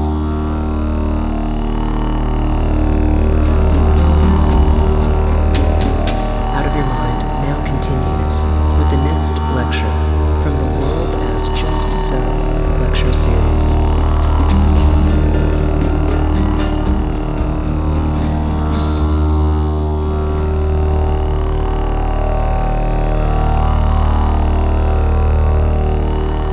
In this morning's talk, I was going into some of the fundamental features of Zen.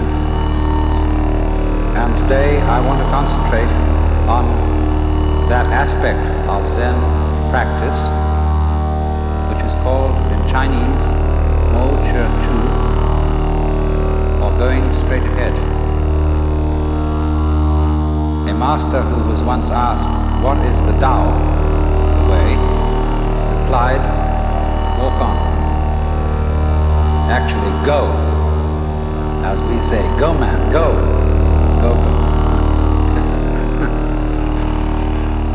And it is this aspect of Zen which is what is truly understood by detachment, or having a mind that isn't sticky and that isn't stopped at any point in its whole working. To be stopped at a certain point is what is called having a doubt, as when one fumbles or wobbles or hesitates about something, trying to find the right solution for the circumstances by thinking it out in a situation where there really is no time to think it out. So that when a Zen teacher asks his disciple a question, he expects an immediate answer, as it were, without thought or premeditation. They speak in Zen, they use a phrase to have a mind of no deliberation. And they also speak of a kind of person, a man who doesn't depend on anything. That is to say, on a formula, on a theory, on a belief to govern his action. And this person who doesn't stick anywhere is like Dante's image at the end of the Paradiso, where he says in the presence of the vision of God, "But my volition now and my desires were moved as a wheel revolving evenly by love that moves the sun and other stars." And the image of the wheel, which is not too tight on its axle and not too loose, that is really with the axle, is the Zen principle of not being attached, not being sticky. It's very difficult for us to function in that way because we've been brought up to believe that there are two sides to ourselves. One, the animal side, and the other, the human and civilized side. These are expressed in what Freud calls the pleasure principle, which he classifies with the animal side, with the id, and the other, the reality principle, which he puts on the side of society and the superego. And man is so split that he is in a constant fight between these two. Theosophists sometimes speak of our having two selves, the higher self, which is spiritual, and the lower self, which is merely psychic, the ego. And therefore the problem of life is to make the one self, the higher one, take charge of the lower, as a rider takes charge of a horse. But the problem that constantly arises is, how do you know that what you think is your higher self isn't really your lower self in disguise? When a thief is robbing a house and the police enter on the ground floor, the thief goes up to the second floor, and when the police follow up the stairs, he goes higher and higher until at last he gets out to the rooftop. And in the same way, when one really feels oneself to be the lower self, that is to say, to be a separate ego, And then the moralists come along, they are of course the police, and say, you ought not to be selfish. Then the ego dissembles and tries to pretend that he's a good person after all. And therefore one of the ways of doing this is for the ego to say, I believe I have a higher self. And I would say, why do you believe that? Do you know the higher self? No, if I knew it, I would behave differently. But I'm trying to get there. Well, why are you trying to get there? Well, then the police wouldn't come around. Then the moralists wouldn't preach at me. Then I could feel that I was doing my duty, behaving as a proper member of society. But all this is a great phony front. If you don't know that there is a higher self, and you believe that there is one, on whose authority do you believe this? You say, oh, such and such a teacher, Buddha, Jesus, Shankara, the Upanishads, said that we have a higher self. And I believe it. Catholics sometimes say they believe their religion because they're told to, and they have to be obedient. The Catechism starts out, the Baltimore Catechism, it starts out, we are bound to believe that there is but one God, Father Almighty, creator of heaven and earth, etc. And they make jokes about the Protestants and say they don't have real authority in the Protestant church because everybody interprets the Bible according to his own opinion. But we have an authoritative interpretation of the Bible. But this always screens out the fact that it is fundamentally a matter of your own opinion that you accept the authority of the church to interpret the Bible. You cannot escape in all matters of belief from opinion. In other words, it must become clear to you that you yourself create all the authorities you accept. And if you create them in order to dissimulate, in order to pretend that your motivations and your character are different, that you would like them to be different, this is the same old principle of the separate self trying to improve itself so that it will live longer or survive in the spiritual world or attain the riches and the progress of enlightenment. And the whole thing is phony. So in Zen, a duality between higher self and lower self is not made. Because if you believe in the higher self, this is a simple trick of the lower self. If you believe that there is no really lower self, that there is only the higher self, but that somehow or other the higher self has to shine through, the very fact that you think that it has to try to shine through still gives validity to the existence of a lower self. If you think you have a lower self or an ego to get rid of, and then you fight against it, nothing strengthens the delusion that it exists more than that. So this tremendous schizophrenia in human beings of thinking that they are rider and horse, soul in command of body, or will in command of passions, wrestling with them, all that kind of split thinking simply aggravates the problem. And we get more and more split. And so we have all sorts of people engaged in an interior conflict which they will never resolve. Because the true self,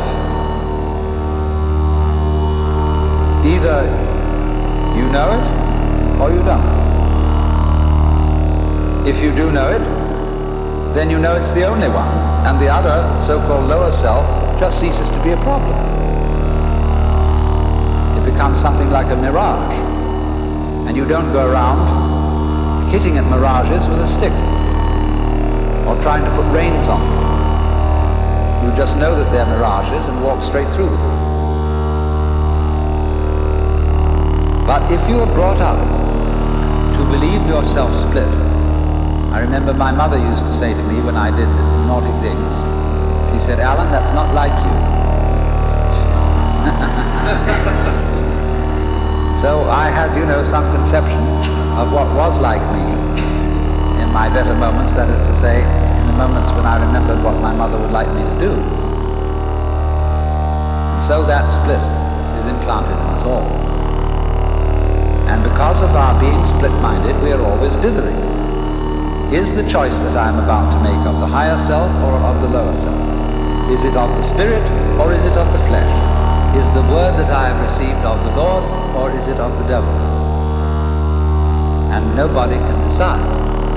Because if you knew how to choose, you wouldn't have to. In the so-called moral rearmament movement, which is a very significant title, you test your messages that you get from God in your quiet time by comparing them with standards of absolute honesty, absolute purity, absolute love, and so on. But of course, if you knew what those things were, you wouldn't have to test. You would know immediately. And do you know what those things are? The more one thinks about the question, what would absolute love be? Supposing I could set myself the ideal of being absolutely loving to everybody, what would that imply in terms of conduct? And you can think about that till all is blue, because you could never get to the answer. The problems of life are so subtle that to try to solve them with vague principles, as if those vague principles were specific instructions, is completely impossible. So, it is important to overcome split-mindedness. But what is the way? Where can you start from if you're already split? A Taoist saying is that when the wrong man uses the right means work in the wrong way. So what are you to do? How can you get off it and get moving? Fundamentally, of course, you have to be surprised at it. Winthrop Sargent, not so long ago, interviewed a great Zen priest in Kyoto, who posed to him the question, "Who are you?" And he said, "Well, I'm Winthrop Sargent." And the priest laughed. "No," he said, "I don't mean that. I mean, who are you really?" Well, then he went into all sorts of abstractions about his being a particular human being and so on. He was a journalist and so on, and the priest just laughed and said no. Then the priest just tossed off the conversation, and a little later made a joke, and Sargent laughed, and he said, "There you are."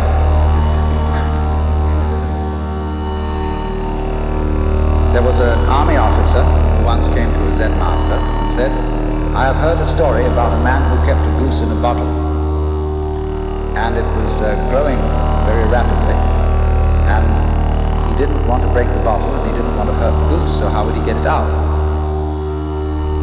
The Zen master didn't answer the question at all, but simply changed the subject.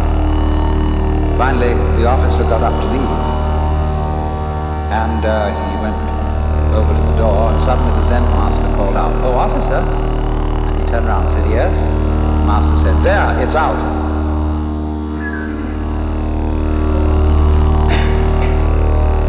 So in the same way, if I say to you, "Good morning," you say, "Good morning." Nice day, isn't it? Yes. Or if I hit you, boom, you say, "Ouch." And you don't stop to hesitate to give these answers and these responses. You don't think about it when I say good morning, unless you're a psychiatrist.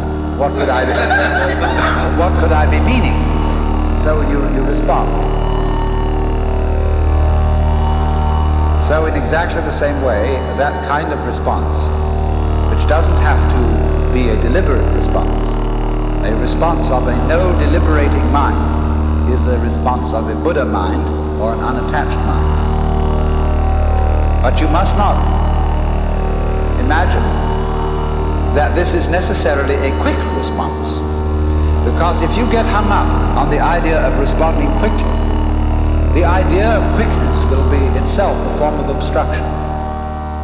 Very often when Dr. Suzuki is asked a question, very complicated question by some philosophy major at Columbia when he's giving lectures there, he's silent for a full minute, then says, yes.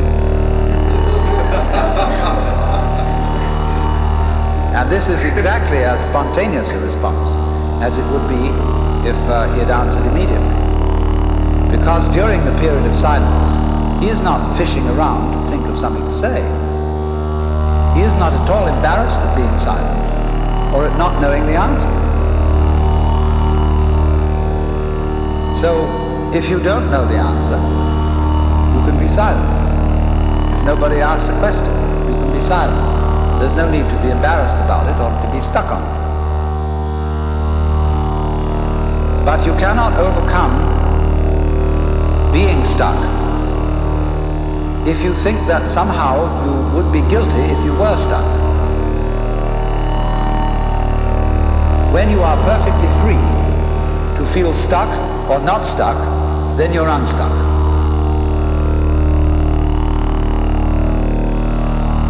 Because actually, nothing can stick on the real mind, and you will find this out if you watch the flow of your thoughts. There is an expression in Chinese which means the flow of thoughts, or what we call in literary criticism, stream of consciousness. And they put the character for thought 3 times. Nyan, nyan, nyan.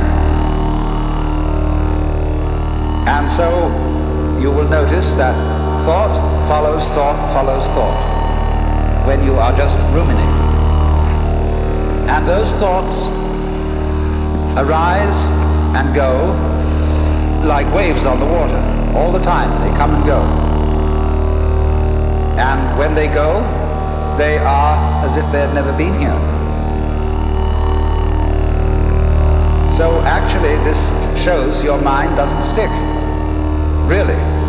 You can get the illusion of it sticking by, for example, cycling the same succession of thoughts over and over again. And that gives a sense of permanence in the same way as when you revolve a cigarette butt in the dark. You get the illusion of there being a solid circle, although there is only the single point of fire. And it is from this connecting of thoughts that we get the sensation that behind our thoughts there is a thinker who controls them and experiences them. Although the notion that there is a thinker is just one member in the stream of thoughts. For example, if you get a certain kind of rhythm that goes diggy diggy diggy diggy boop, diggy diggy diggy diggy diggy boop, diggy diggy diggy diggy diggy boop, diggy diggy diggy diggy diggy boop, the boop is part of the rhythm, but it can be used as a cue. So you get, in relation to diggy diggy diggy diggy boop, you get thought, thought, thought, thought, thinker, thought, thought, thought, thought, thought, thinker. And if this happens regularly enough and long enough, you get the illusion of there being someone who thinks, apart from the stream of thoughts which come and go, the stream of experiences. And we use such absurd phrases, not only as thinking our thoughts, but feeling our feelings, seeing sights and hearing sounds. But you must understand, it is perfectly obvious that seeing a sight is seeing, hearing a sound is hearing, feeling a feeling is feeling. So in the same way, thinking a thought is thinking. But you get split-minded, you see, and so you get I and me, and the I who ought to or must control me as a sensation of some real entity that stands aside from thoughts and chooses among them, controls them, regulates them, and so on. Actually, this is a way to have one's thoughts not controlled. The more there is this duality of the separate thinker standing aside from the thoughts, the separate feeler watching or feeling the feelings, the more the stream of feelings is coaxed into self-protective activity, into getting more and more like a stuck record, the purposes of which are to protect and to aggrandize and enlarge the status of the supposed thinker. When Joshu, who was a Tang Dynasty Zen master, was asked, he had made some reference to the enlightened mind being like a mind of a child. And they said, well, what is the mind of a child? And he said, a ball in a mountain stream. Why? Thought follows thought instantaneously without interruption.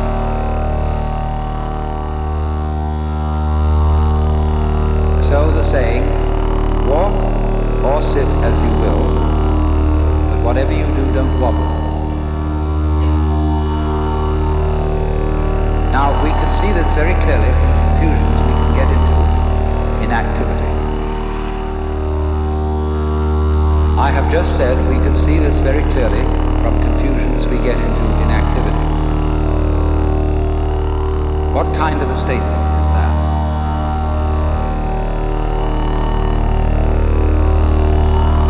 When I raised the question, what kind of a statement was it that I just made, I'm beginning to talk about talking. And one can do that, provided you don't try to do it while you're making the original statement. If I want to say something about what I've just said, then I must do it later, mustn't I? But not at the same time. I cannot say you are a fool, and at the same time say I'm giving you an insult in so many words. I cannot say, or in mathematics, I cannot write down a certain equation, and as I'm writing it down, simultaneously state what kind of an equation this is. Unless, of course, I invent an exceedingly complex language which talks about itself as it goes along. But in the ordinary way, people get completely mixed up by that. In the middle of being about to say to somebody anything, you start to think about whether this is the right thing to say, and you start wobbling. You get, in other words, too much feedback. And too much feedback makes any mechanism go crazy.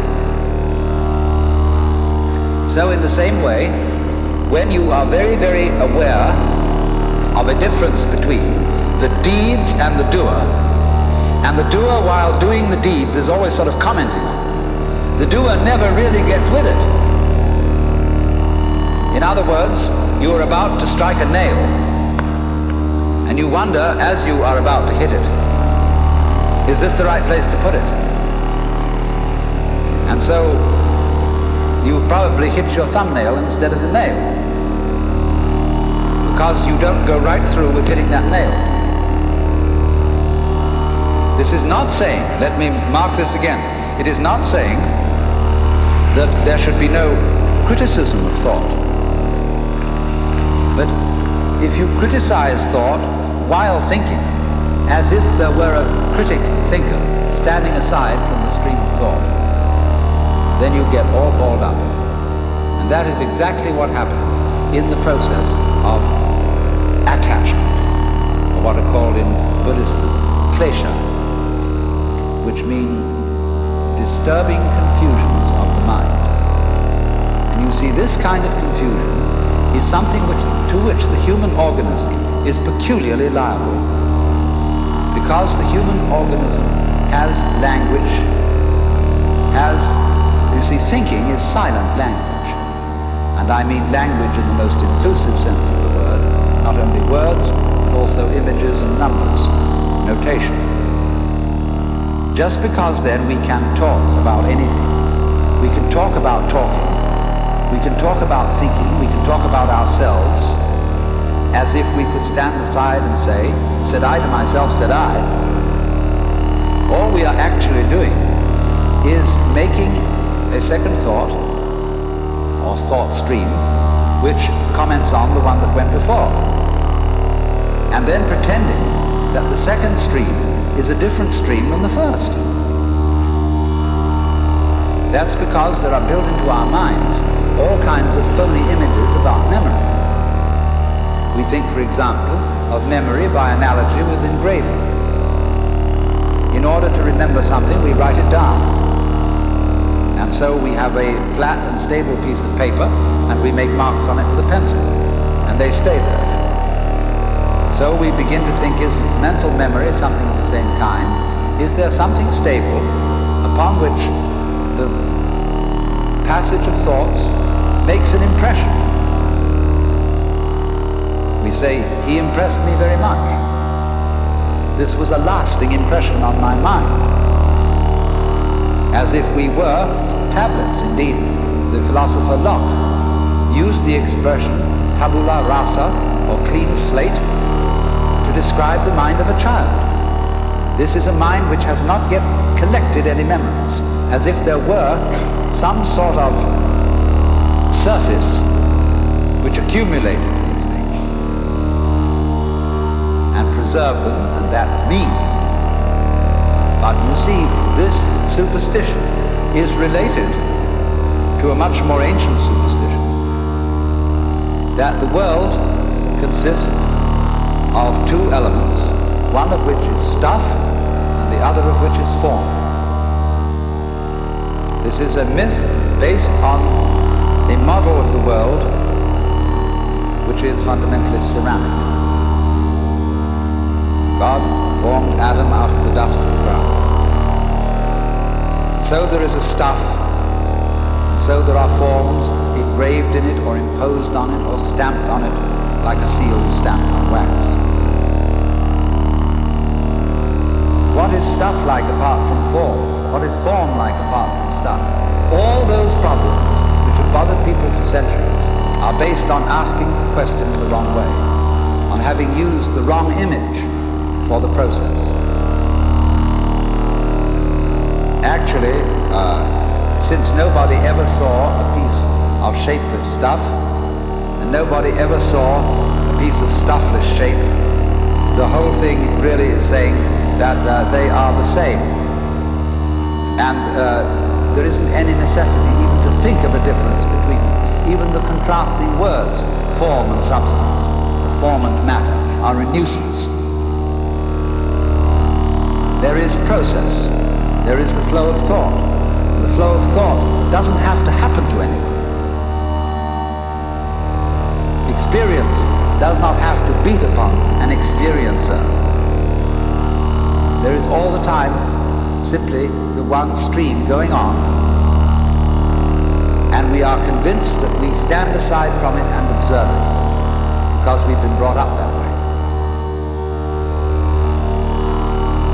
But you know, in your stream of thought and experience, I am an object, and a very fleeting and passing. And constant also in my stream of experience, you also are people who come and go.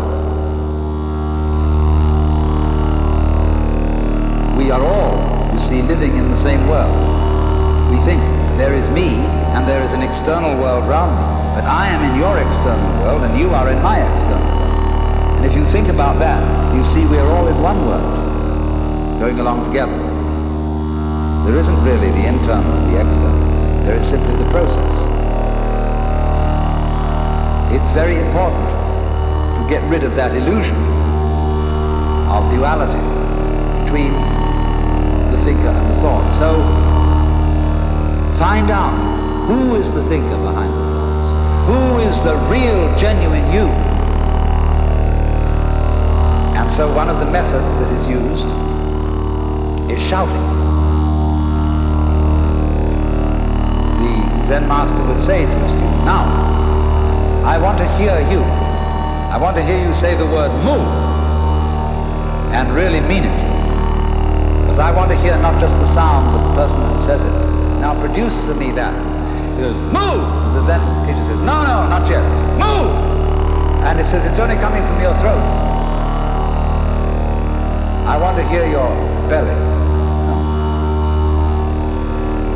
And always, you see, it will never come while the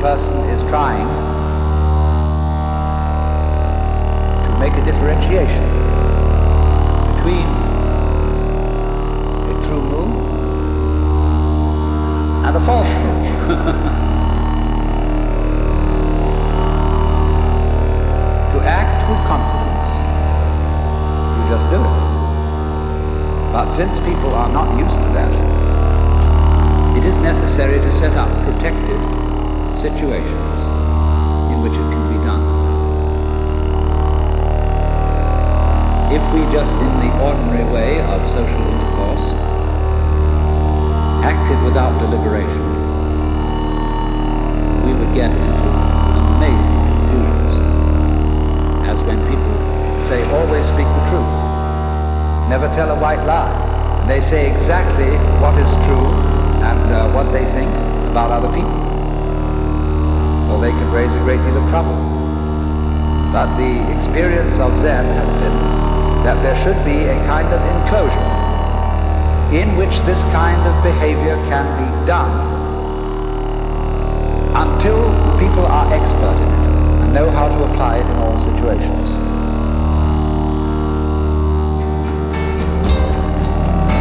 This concludes Session 7 of Out of Your Mind, Essential Listening from the Alan Watts Audio Archives. Our program continues with Session 8.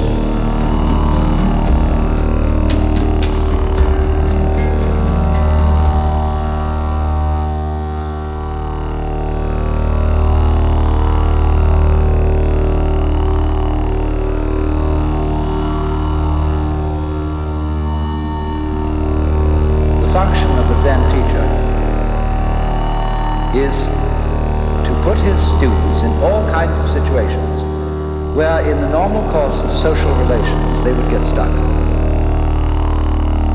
By asking nonsensical questions, by making absurd remarks, by all ways of unhinging things, and above all,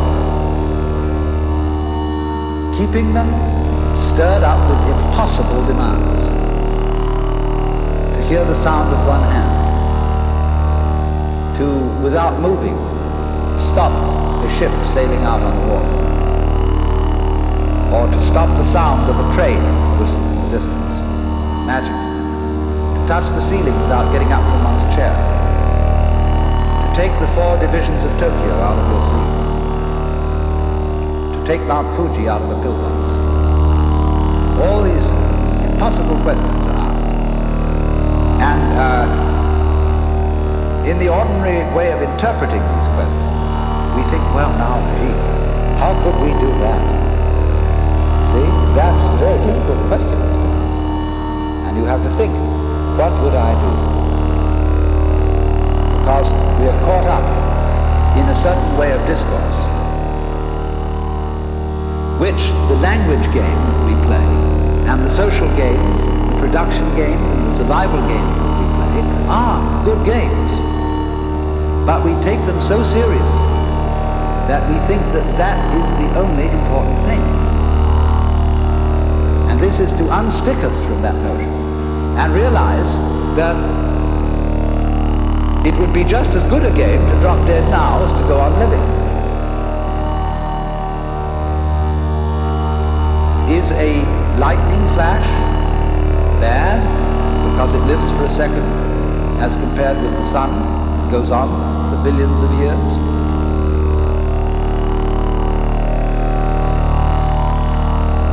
You can't make that sort of comparison, because a world of lightning goes also with a world where there's a sun, and vice versa. So long-lived creatures and short-lived creatures go together. That's the meaning of that saying. Flowering branches grow naturally, some short, some long. So this then is a scene in a Zen community where spontaneous behavior is encouraged within certain limits. And as the student becomes more and more used to it, those limits are expanded until eventually he can be trusted to go out on the street and behave like a true Zen character and get by perfectly well. You know what occasionally happens on the street when two people are walking down the sidewalk straight at each other, and they both decide to move to the right together, then to the left together, and they somehow get stuck, and they can't pass each other. Zen teachers will pull just exactly that sort of stunt when going down a path and meet one of their students, to see if they can get him in a tangle, and can he escape. And you will find in everyday life that there is a very clear distinction between people who always seem to be self-possessed and people who are dithering and nervous and don't quite know how to react in any given situation, always getting embarrassed because they have their life too strongly programmed. You said, this is a common marriage argument. You said you would do such and such a thing at such and such a time. And now you've changed your plans. Not that the change of plans really caused any inconvenience, but just the feeling that when you say you will do something at a certain time, you ought to do it at that time, come hell or high water. Well, that's being very unadaptable. That's being a stone kind of sticky thing. If it after all doesn't matter when we do it, and somebody is offended because the time has been changed, that's simply because they are attached to punctuality as a fetish. And this is one of the great problems. This causes many automobile accidents. Men rushing home to be on time for dinner when they stayed late either working or they had to stop for a drink at some bar, or when the girl feels that she has a fussy husband, she feels she has to have the dinner ready at exactly a certain moment, she ruins the cooking. You'd rather have a faithful wife than a bad cook. I hope I'm not treading on any toes.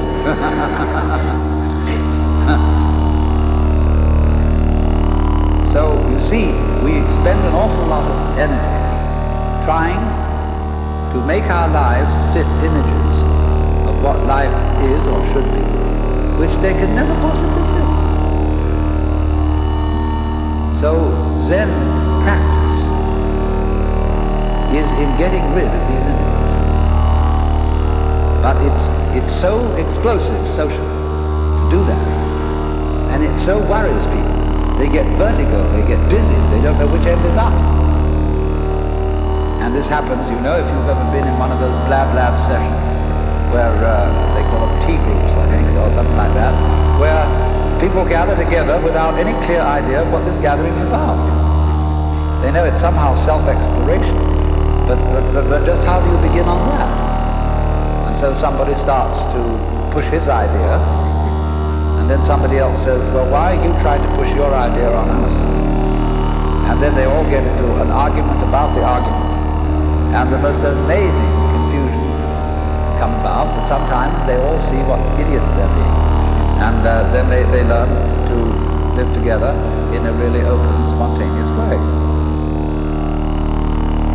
There was a very interesting dinner party once where the Zen master was present, and there was a geisha girl who served so beautifully and had such style that he suspected she must have some Zen training. And after a while, when she paused to fill his sake cup, he bowed to her and said, I'd like to give you a present. And she said, I would be most honored. And he took the iron chopsticks that are used for the hibachi, the charcoal brazier, moving the charcoal around. He picked up a piece of red-hot charcoal and gave it to her. Well, she had very long sleeves on her kimono. She whirled the sleeves around her hands and took the hot charcoal, withdrew to the kitchen, dumped it, and changed her kimono because it was burnt through. Then she came back into the room, and after a suitable interval, she stopped before the Zen master and bowed to him and said, I would like to give you, sir, a present. And he said, I would be very much honored. Of course, he was wearing a kimono, something like this. And so she picked up a piece of coal and offered it to him. He immediately produced a cigarette and said, thank you, that's just what I needed.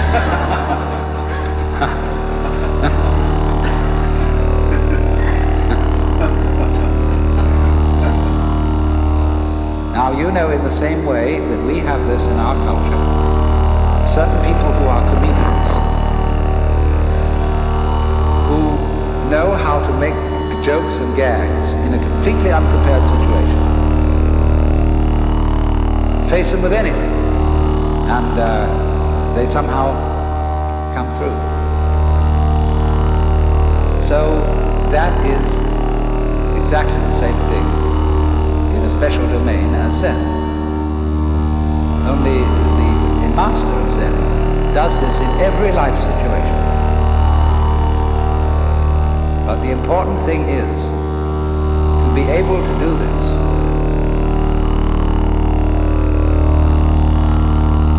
This is the secret. You must remember, you can't make a mistake. Now, that's a very difficult thing to do. Because from childhood up, we have had to conform to a certain social game. And if you're going to conform to this game, you can make mistakes, or not make mistakes. So, this thing has gone into us all the time. You must do the right thing. There's certain conduct appropriate here, there's certain conduct appropriate there. And that sticks in us and gives us a double self all our lives long because we never grow up. Do you realize that the whole of life plays a game, which is a childhood game? There are three kinds of people: top people, middle people, and bottom people. And there can't be any middle people unless there are bottom people and top people. There can't be any top people unless there are middle and bottom people. And so it goes. And everybody's trying to be in a top set. Well, if we're going to be there, there's got to be someone in the bottom set. And the people who do the right thing, the people who do the wrong thing. Here in Sausalito, we have this very, very plain. There are the right people, nice people who live up on the hill. Then there are the nasty people who live down here on the waterfront, and they grow beards, and they wear blue jeans, and they smoke marijuana, and whereas the other people on the top of the hill drive Cadillacs and have wall-to-wall carpeting and nicely mowed lawns, and their particular kind of poison is alcohol. Now, the people who live on the top of the hill know that they're nice people. But they wouldn't know they were nice people unless they had some nasty people to compare themselves with. Every in-group requires an out-group, whereas the nasty people think they are the real far-out people, whereas those people, those hillbillies, are squares. And they wouldn't be able to feel far out unless there were squares. See? These things simply go together. But when that is not seen, we play the games of getting on top of things all the time. And so we're in a constant state of competition as to, if it's not I'm stronger than you, it's I'm wiser than you, I'm more loving than you, I'm more tolerant than you, I'm more sophisticated than you. It doesn't matter what it is, but this constant competition is going on. In terms of that competition, we can of course lose place and in that sense make mistakes. But what a Zen student is a person who is not involved in the status game. That's the real meaning of a monk. He is not keeping up with the Joneses. And to be a master, he must get to the point where he's not trying to be a master. The whole idea of your being better than anybody else simply doesn't make any sense at all.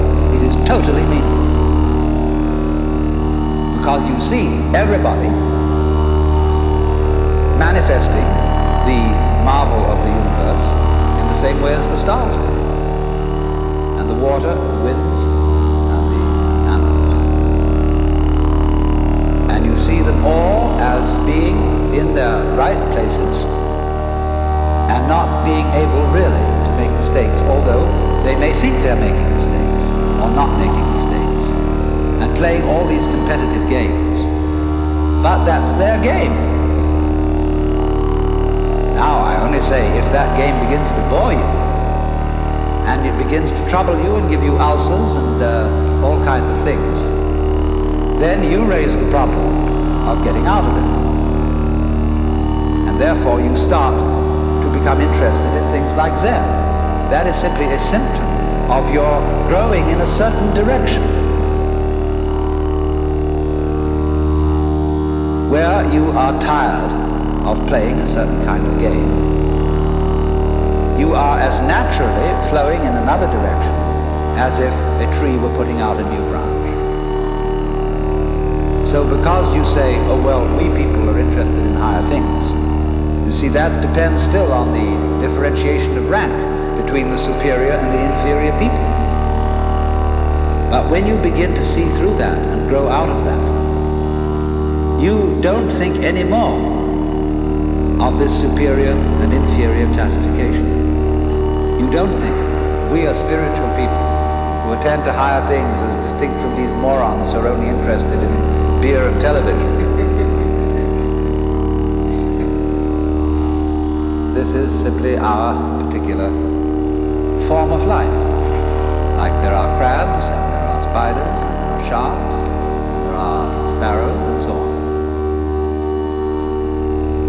The trouble with the human being is, like the trouble with certain animals, like the dinosaur, who evolved to the point where he was so big that he had to have two brains, a higher self in the head and a lower self in the rump. And the difficulty was to get these two brains coordinated. But we have exactly the same trouble. And we are suffering from a kind of jitters that comes from being two-brained. Now, you see, I'm not saying that that jitters is bad. It's a potential step in evolution and an opportunity of growth. But remember, in the process of growth, the oak is not better than the acorn. Because what does it do? It produces acorns. Or you could say, just like I sometimes love to say, that a chicken is one egg's way of becoming others. So an oak is an acorn's way of becoming other acorns. Where is the point of superiority? The first verse of that poem I just quoted, the flowering branches grow naturally, some short, some long. The first verse is, in the landscape of spring, there is nothing superior and nothing inferior. The flowering branches are naturally, some short, some long. So that's the point of view of being an outcast, in the sense of being outside the taking seriously of being involved in the social game, and therefore being threatened by making mistakes, of doing the wrong thing. That is to say, of carrying into adult life one's childhood condition, where somebody is constantly yammering at you to play the game. So therefore, the preachers and the teachers take the same attitude towards their adult congregations that parents take to children, and lecture them and tell them what they should do. And judges in courts feel also entitled to give people lectures because they say those criminal types haven't grown up, neither have the judges. It takes two to make a quarrel. So one can begin to think in a new way, in the polarity thinking, instead of being stuck with competitive thinking of the good guys and the bad guys, the cops and the robbers, the capitalists and the communists, all these things which are simply childishness.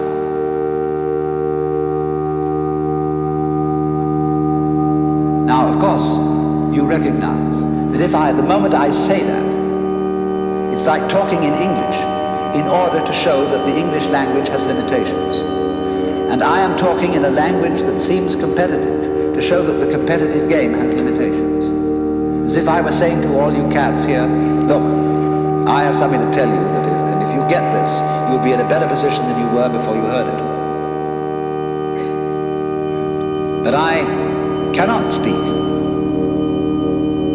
to this group or this society or this language-speaking culture without using the language, the gestures, the customs, etc. that you have. The Zen masters try to get around this by doing things suddenly that people just don't get. Well, what is this? Therefore, that is the reason why, this is the real reason why, Zen cannot be explained. You have to make, as it were, a jump from the valuation game of better people and worse people, in groups and out groups. And you can only make it by seeing that they all are mutually interdependent. So if we take this situation, let's say I would be talking to you and saying, look, I have some very special thing that you've got to take notice of. Therefore, I am the in-group, and I am the teacher, and you are the out-group. I know perfectly well that I cannot be the teacher unless you come. And so that my status and my position is totally dependent on you. It isn't something you see, therefore I have first, and then you get. These things arise mutually. So if you wouldn't come, I wouldn't talk. I wouldn't know what to say.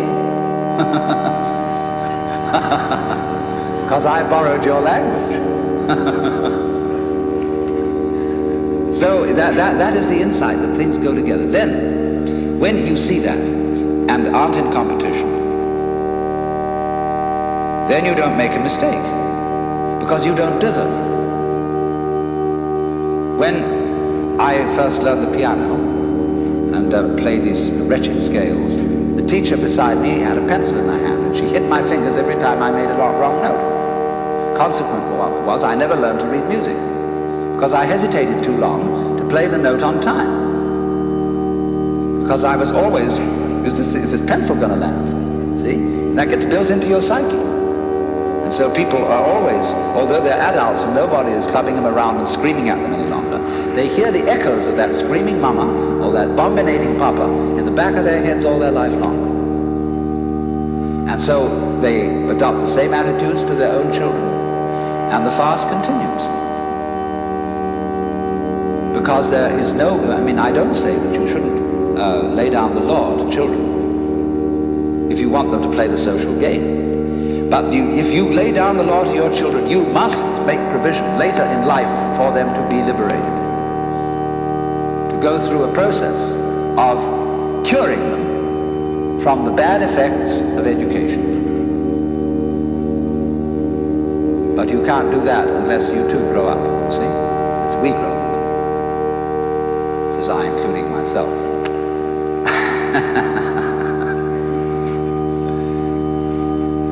So that is the thing. Now, therefore, in the Zen scene, you would think that the master, as we know him and as we read about him, is an extremely authoritarian figure.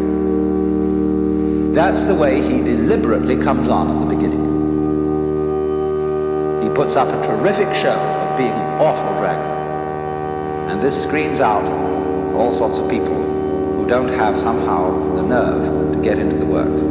But once you are in, a very strange change takes place. The master becomes the brother. He becomes the affectionate helper of all those students, and they love him as they would a brother, rather than respect him as they would a father. And therefore the students and masters, they make jokes about each other. They have a very curious kind of social relationship, which has all the outward trappings of the authoritarian. But everybody knows on the inside that that's a joke. Liberated people have to be very cool. Otherwise, in a society which doesn't believe in equality and cannot possibly practice it, they would be considered extremely subversive. And therefore, great Zen masters wear purple and gold and carry scepters and sit in thrones. And all this is carried on to cool it. And the outside world knows, oh, they're all right. They have discipline, they have order, they're perfectly fine.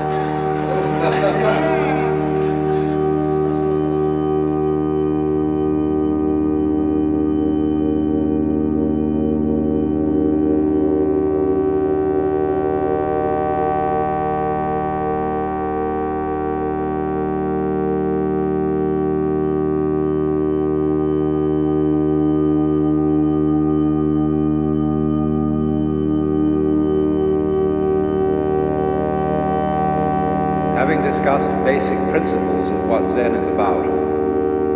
I'm passing on to the more practical side of it. A Zen monastery is not a monastery in the Christian sense. It's more like a theological seminary, except that it practices more than it teaches. A typical institution consists of a campus. And on the campus there are many buildings. First of all, around the edges you will invariably find independent temples that were founded in times past by noble families, because one of the things that the Buddhists did when they came to the Far East was they exploited ancestor worship. This was very clever of them. This being the great religion of China, the Buddhist priests performed services like requiem masses for the repose of the souls or for good incarnation, reincarnations for one's ancestors, and they made quite a thing out of that. And so they have memorial services for the departed. And that's one of the principal functions of temples in Japan. People don't go to temple in the same way as Westerners go to church. They make pilgrimages to temples. And say at a great temple like Eiheiji, you will find on a Sunday morning, or practically any morning, a swarm of about 500 people attending the 4 a.m. service of chanting the Buddhist scriptures. But they're kind of in and out of their temples. They have special services, they have memorial services, weddings, funerals, or everything like that.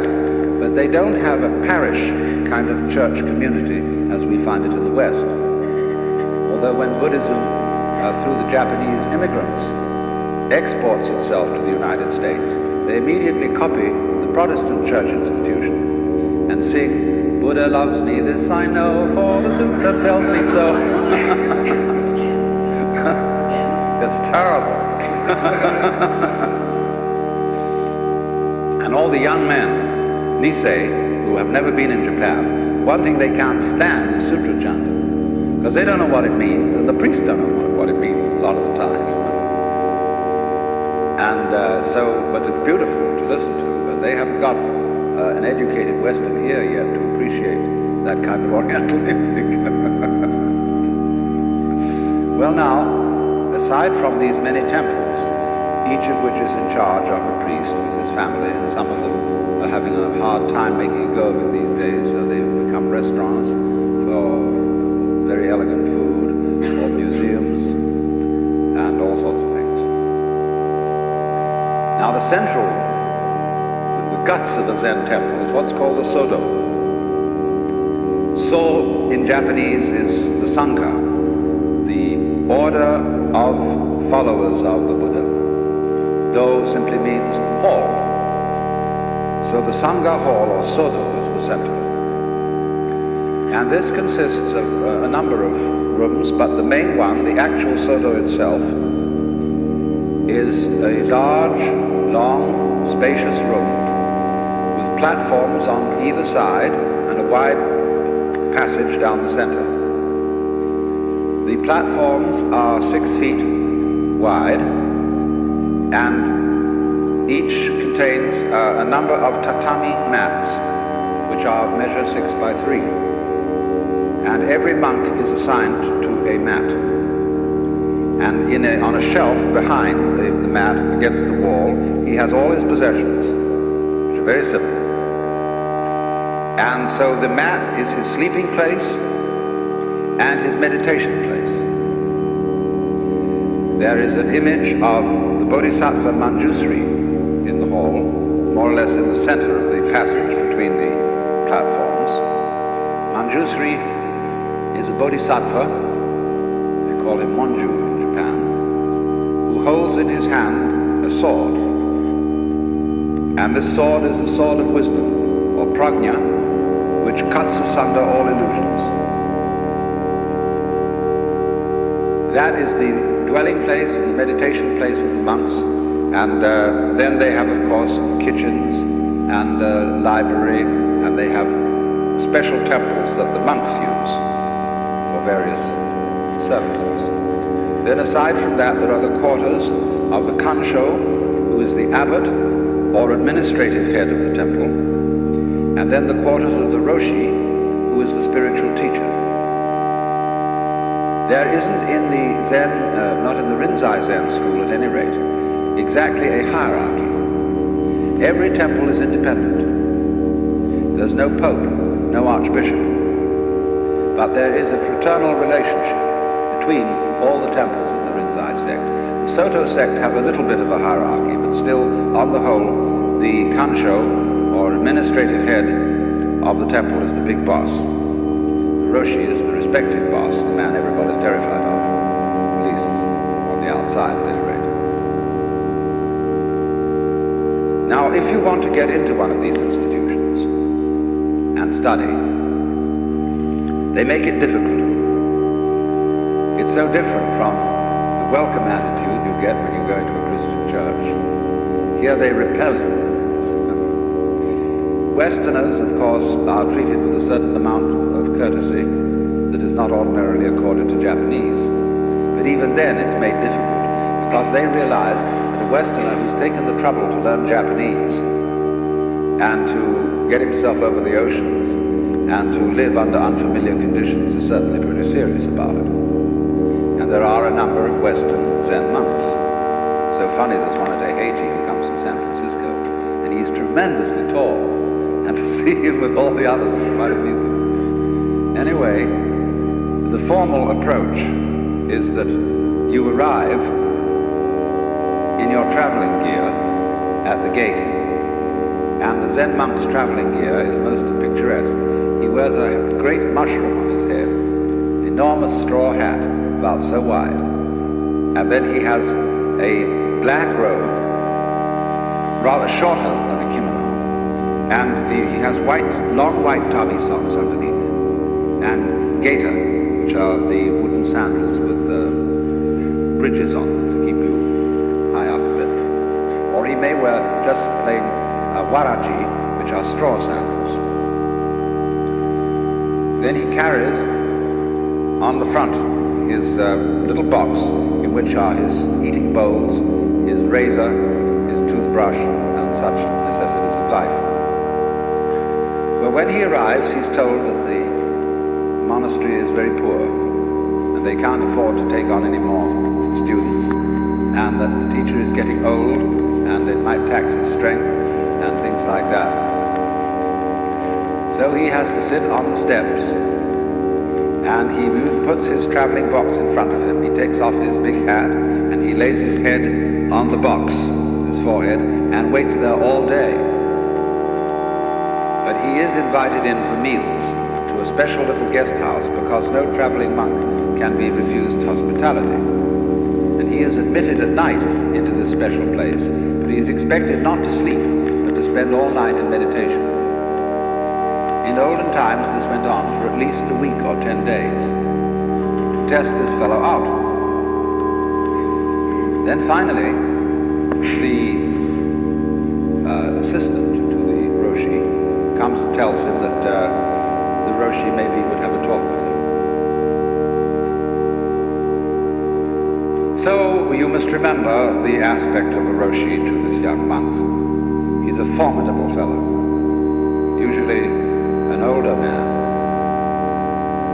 who has about him something that is difficult to put your finger on. There's a certain fierceness,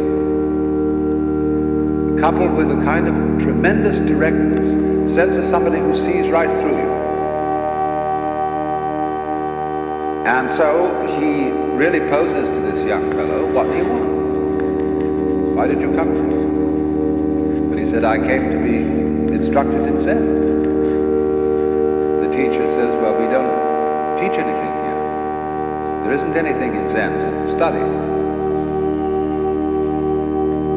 Well, the student knows, or thinks he knows, that this not anything which is studied in Zen is the real thing. That's, of course, as a Buddhist, he knows that what isn't anything is the universe, the great void, the shunyata.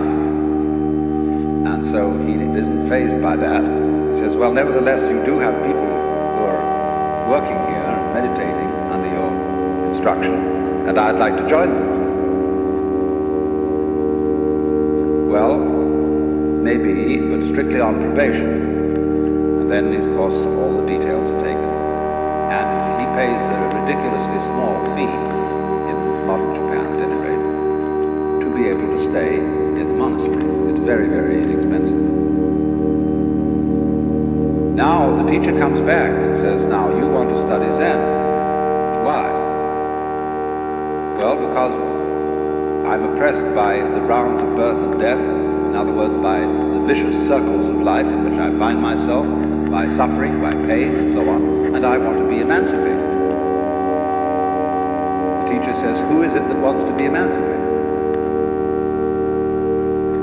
That's a stopper.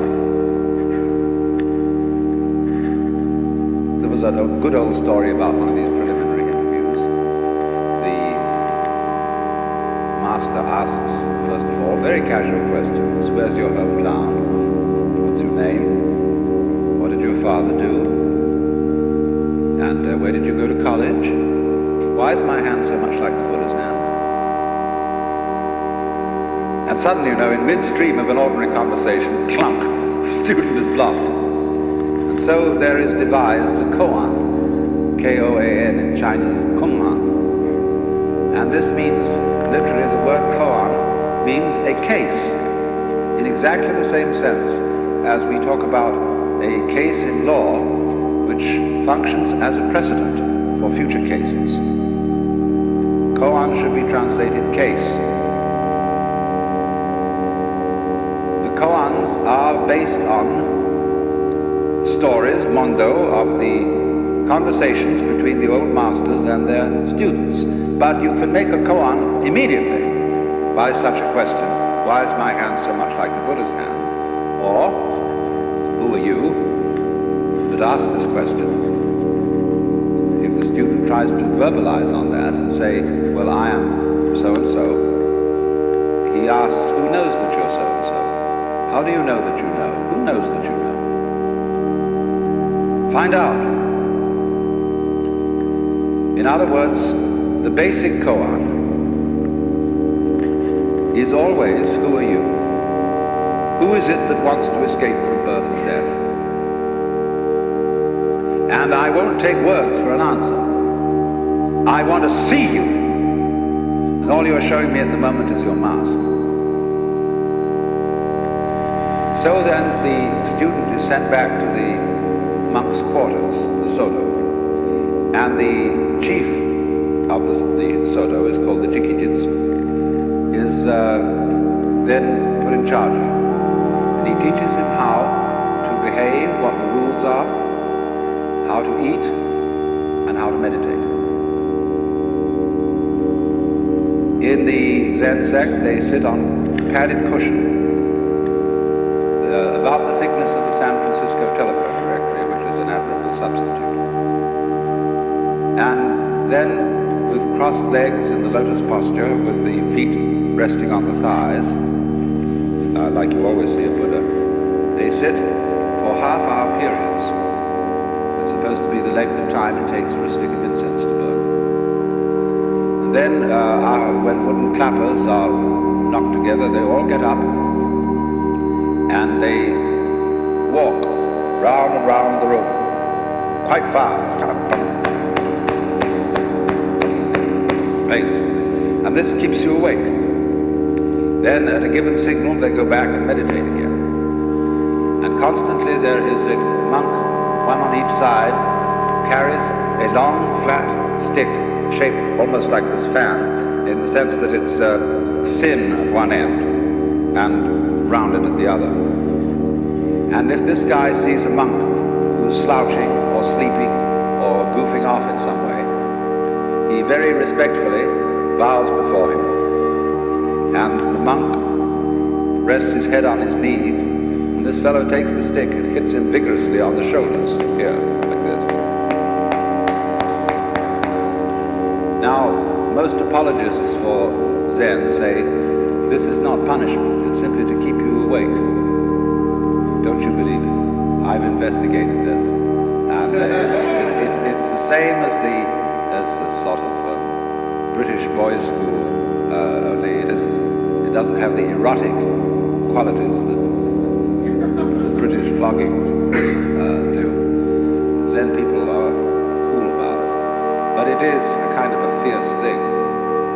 Anyway, the point of the meditation, the Zazen, is that perhaps at the beginning one does nothing more than count your breathing.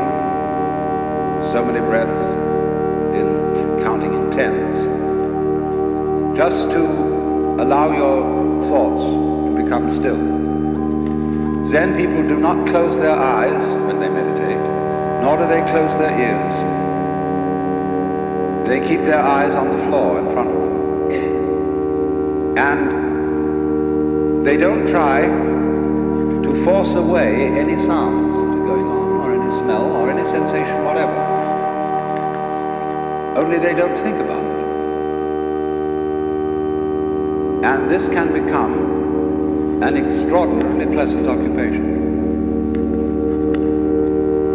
All the little sounds of distant traffic, of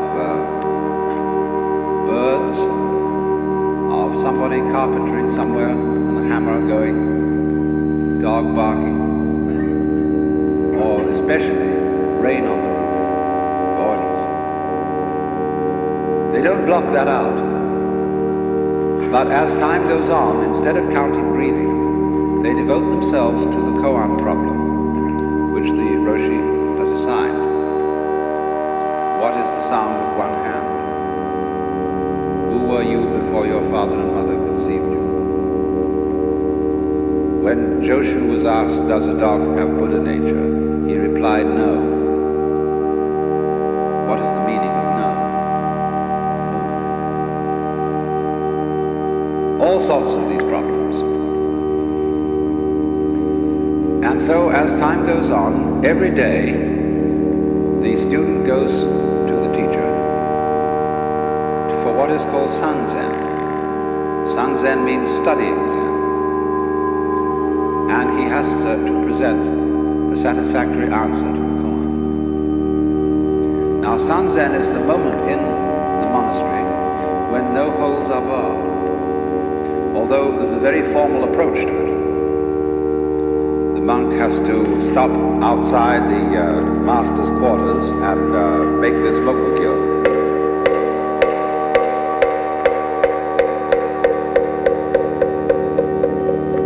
He does that 3 times. And at a signal from the master, which is ringing a bell in reply, he goes in and sits down in front of the master and bows right down to the floor, and then sits up, and he repeats the koan that he's been given, and he's supposed to answer it. Now the master, if he's not satisfied with the answer, may simply ring his bell, which means interview over, nothing doing. Or if he's still not satisfied, he may try to do something to hint the student as to which way to go, or puzzle him further, some sort of comment. But what happens is this. Do you see what kind of a situation has been set up here? The student is really being asked to be absolutely genuine. So if I said to you, now don't be self-conscious. I want you to be perfectly sincere. And as a matter of fact, I'm a mind reader. And I know whether you're being sincere or not. I can see right down to that last little wiggly guzzle in the back of your mind. And if you think I can, you see, I'm putting you in a double bind. I'm commanding you to be genuine. How can you possibly do that on command? Especially when the person you're confronted with is a father figure, an authority figure. And in Japan, the sensei, the teacher, is even a more authoritative figure than one's father, which is saying a lot. But you are being asked in the presence of this tiger to be completely spontaneous. Or it isn't put in that way, you see, though. I mean, I'm describing this from the standpoint of a psychologist observing what's going on here. No, the thing you've got to do is you've got to hear the sound of one hand. And as your answers become more and more rejected, you get more and more desperate. And there is built up the state that is called the great doubt. The students do everything, you know. They read all the old Zen stories, and they come in with pieces of rock and wood, and they try and hit the teacher. They do everything. They get nothing will do. I remember I had a friend studying in Kyoto, and on the way to the master's quarters, who passed through a lovely garden with a pool, and he saw a bullfrog in the garden, and he grabbed this bullfrog. They're very tame in Japan, nobody's. Put it in his sleeve of his kimono.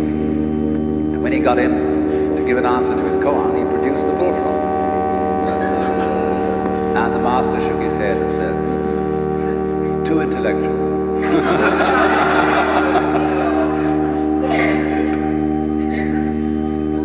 Of course, he meant not so much what we mean by intellectual, but too contrived, too premeditated.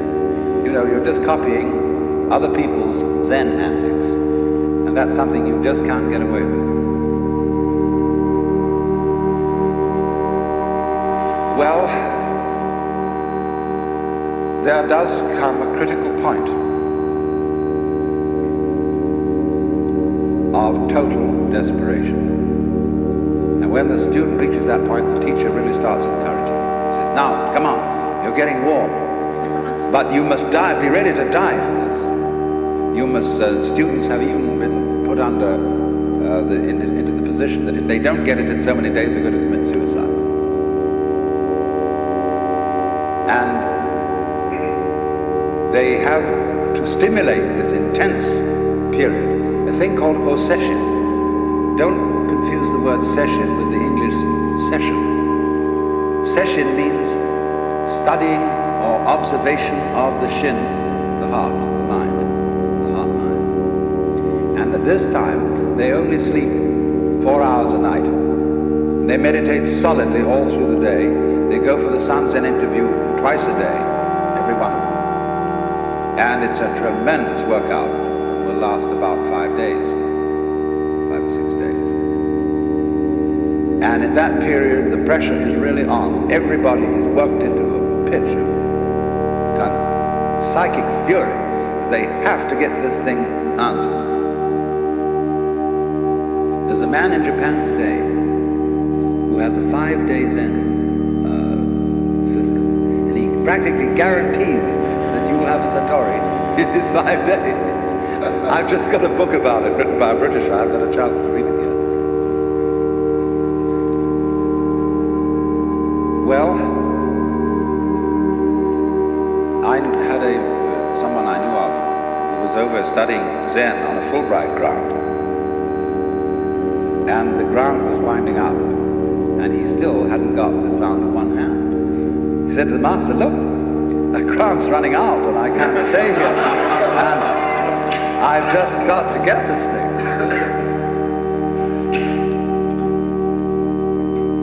So just the day before he left, he suddenly realized that there was nothing to realize.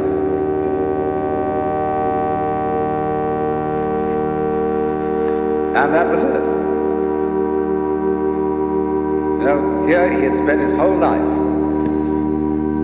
thinking that there's something deficient in me.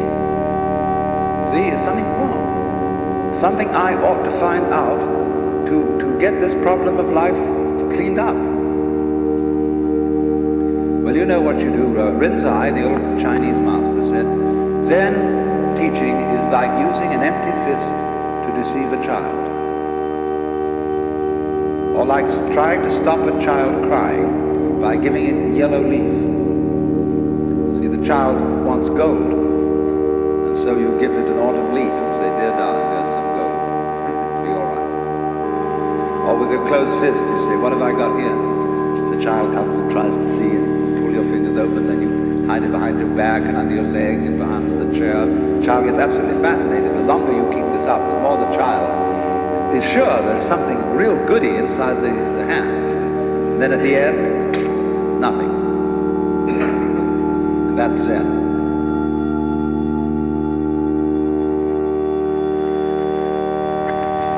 So there comes the time, you see, when the student can go in front of the master and not give a damn.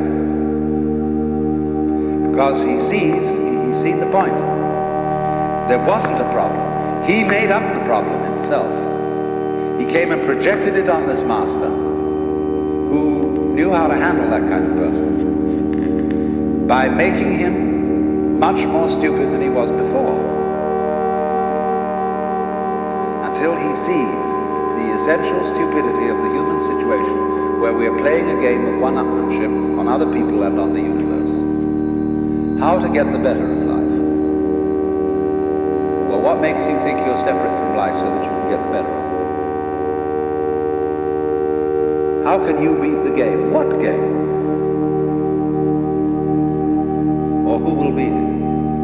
This illusion of beating the game, of finding the thing out, of catching it by the tail, is therefore dissipated by the technique of the koan. It's called, working on a koan is like a mosquito biting an iron bull. It's the nature of the mosquito to bite. It's the nature of an iron bull to be unbitten. Or they say it's like swallowing a ball of molten lead. You can't swallow it down, you can't cough it up. You can't get rid of this thing. That's the great Tao, you see. But this is an exaggerated form of what everybody is ordinarily trying to do, to beat the game. So at that moment, the student has heard the sound of one hand, or discovered who he was before father and mother conceived him, or what no means. So the teacher says, good. Now, you have found the frontier gate to Zen. You've put your foot in at the door, and you'll cross the threshold. But there's a long way to go. And now you have found this priceless thing out, you must redouble your efforts. So he gives him another koan. Now the student may be able to answer that one instantly, because it's simply a test koan. See, there are 5 classes of koans. The first class is what you call the Hinayana koans, and the other 4 are the Mahayana koans. Hinayana is to reach nirvana. Mahayana is to come back and bring nirvana into the world as a bodhisattva. So once you get the great void, you see, there's nothing to catch on to. You are the universe. It doesn't matter whether you live or die. That's nirvana. All clinging to life, everything like that, you see then that it's hopeless. And you give it up, not because you know that you think you ought to give it up, because you know there is no way of catching it. There's nothing to catch hold of. There's no safety in the cosmos. So you just have to give up. Then, the next class of koans are such things as asking for miracles. In that class comes, take the 4 divisions of Tokyo out of your sleeve, or stop the booming of a distant bell, blow out a candle in Timbuktu. But as they go on in various ways, they are concerned with all kinds of problems and how Zen understanding deals with those problems, until we get in the end to the study of morality and rules of social and monastic life. That's the last thing, and the Zen way of understanding. Now, this takes very, very differing periods of time. Some people get through in as little as 10 years, the whole thing.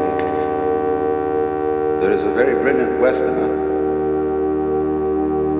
by the name of Walter Novick, who has just about completed the whole thing. And he's a musician, a pianist, and he'll come back to this country as the first accredited Zen master of the West. And he'll set up his little Sodo on a farm and wait and see what happens. The day of graduation comes, and then everybody turns out, and there's a great hullabaloo, and they salute the departing monk, and he goes out. He may just become a layman, as I said, or become a temple priest, or he may be himself a Roshi. Well now, the essential of this whole system, as you see, is to use a hair of the dog that bit you for the cure of the bite. It's homeopathic. When people are under delusion, they cannot be talked out of the delusion. No amount of talk could persuade anybody that his ego is an illusion. Because he knows it's there. He knows I am I. And simply won't believe you if you tell him that this is nothing but post-hypnotic suggestion. So the only way to convince a fool of his folly is to make him persist in it. Blake says the fool who persists in his folly will become wise. By some psychiatrists I know, when they get a person who overeats and is tremendously fat, the first thing they do is they make them put on 15 more pounds. And get an alcoholic terribly drunk. Oh, and sick and just as awful as can be. Really make him go at it. That's a method that's used. Sometimes works, sometimes doesn't. It's a rather desperate method, rather dangerous method. Zen is dangerous too. People would easily go crazy under this sort of strain without a good advisor. Well, it is clear, of course, that this method of Zen training is most unsuited to the modern age. And this is witnessed too by the fact that the temples are relatively empty. Myoshinji, the biggest one in Kyoto, is built to house 600 monks. There are only 80. And you might think that was quite a crowd, but it isn't compared with the old days. To young people in Japan today, this is all incomprehensible. They see no point in it. A few, yes, but they are mostly clergy sons carrying out the family tradition. And that's very bad indeed. To be sent to a monastery clergy. As though the only possible success can come for someone who goes because he feels that nothing else in the world will satisfy him. He just has to do it. And so the traditions, as in all these ancient organizations, have become very fixed. A lot of it's meaningless. It is certainly not going to last. Not in that form. It's falling apart right under our eyes. It's old and it's set in its ways. Also, since the time of Hakuin, the koans have been given fixed answers. That is to say, there is a sort of prescribed way in which to answer, and you've got to hit on the right one. Then after you've answered it, you have to find a poem from a little book called the Zen Rinpoche, which means the Zen Forest Anthology. And there are little couplets, and you've got to find one which represents the meaning of your koan. I mean, you know, take the 4 divisions of Tokyo out of your sleeve. Nothing could be simpler. But some monk has recently threatened to publish all the answers to the koans, so that the masters would have to get on their toes and invent new ones. I know a Roshi who invents new ones. And the moment they open their mouths, he stops. No, too late.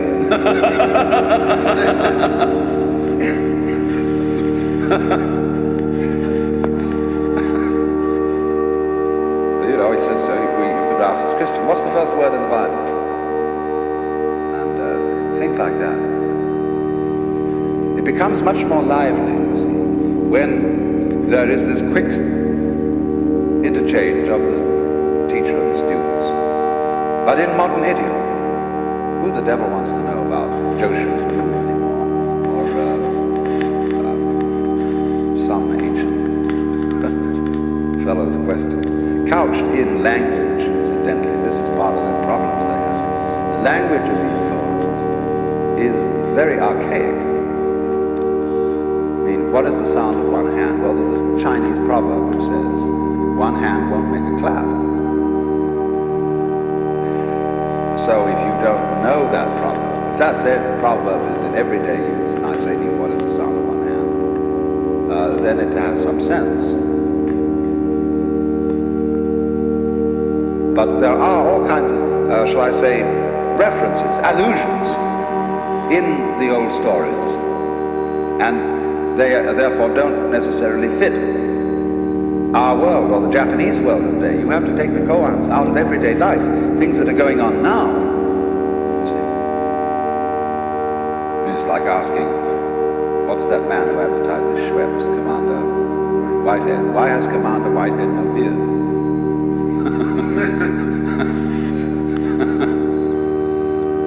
There was, though, you see, there was a division in the history of Zen. There was a critical point in the 17th century when there were 2 very great masters, Hakuin and Bankei. Now, the 17th century is tremendously important in Japanese history because that was a time of what you might call the democratization of culture. Basho invented haiku poetry so that everyone could be a poet. Not necessarily for publication, but for one's own fun. People didn't write poems for publication necessarily. They wrote poems for parties. And he invented the 17-syllable haiku as a result of his Zen feeling for nature, so that he could put this within the reach of everybody. What had happened to poetry before at that time was that it had become so obscure and so effete and so sophisticated, only great literati could do it at all. This happened to Chinese poetry. There were so many references to other poems. It was like reading T.S. Eliot. You know, in the 4 quartets. you could get an annotated 4 quartets showing you the sources of all the phrases he's borrowed. And sometimes you have to know the source in order to see what he means by it. And all shall be well, and all shall be well, and all manner of things shall be well. All right, that's straight from the Revelations of the Divine Love by Dame Julian of Norwich. Whoever would know that? You have to understand the scene she was digging in order to know really what Eliot's getting at in that all shall be well. And he's full of that. He quotes the Bhagavad Gita. He quotes everybody. So if we all had to write that way, nobody could be a poet, unless he was a great scholar. So Basho popularized the haiku. And the haiku are originally based on the Zenrin poems. They take their flavor from that. There is one, you see, that bird calls, mountain changes to be more mysterious. The first line of that says, the wind drops, but the flowers keep on falling. The bird calls, the mountain becomes more mysterious. And so haiku developed from that kind of short insight, that glimpse of nature. Now, while Basho was taking poetry to the peasants, Bankei was taking Zen to them as well, to the farmers. And he ran his Zen on an entirely different system. He talked mainly about what he called Pusho. Pusho is the unborn, that which has not yet arisen, and which, as a matter of fact, never does arise. And so he said, there is in you the unborn mind which was given to you by your parents. Let me just read you a few quotations from him to show you what sort of a person he was. The mind begotten by and given to each of us by our parents is none other than the Buddha mind, birthless and immaculate, sufficient to manage all that life throws upon us. A proof.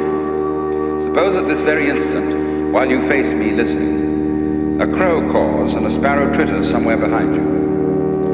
Without any intention on your part to distinguish between these sounds, you hear each distinctly. In doing so, you are hearing with the birthless mind, which is yours for all eternity. Well, we are to be in this mind from now on, and our sect will be known as the Buddha Mind Sect. To consider my example of a moment ago once again, if any of you feel you heard the crow and the sparrow intentionally, you are deluding yourselves. For you are listening to me, not to what goes on behind you. In spite of this, there are moments when you hear such sounds distinctly, when you hear with the Buddha mind of non-birth. Nobody here can deny this. All of you are living Buddhas because the birthless mind which each possesses is the beginning and the basis of all. Now, if the Buddha mind is birthless, it is necessarily immortal. For how can what has never been born perish? You've all encountered the phrase, birthless and imperishable in the sutras. Not born, not dying. But hitherto you've not had the slightest proof of its truth. Indeed, I suppose, like most people, you've memorized this phrase while being ignorant of the fact of birthlessness.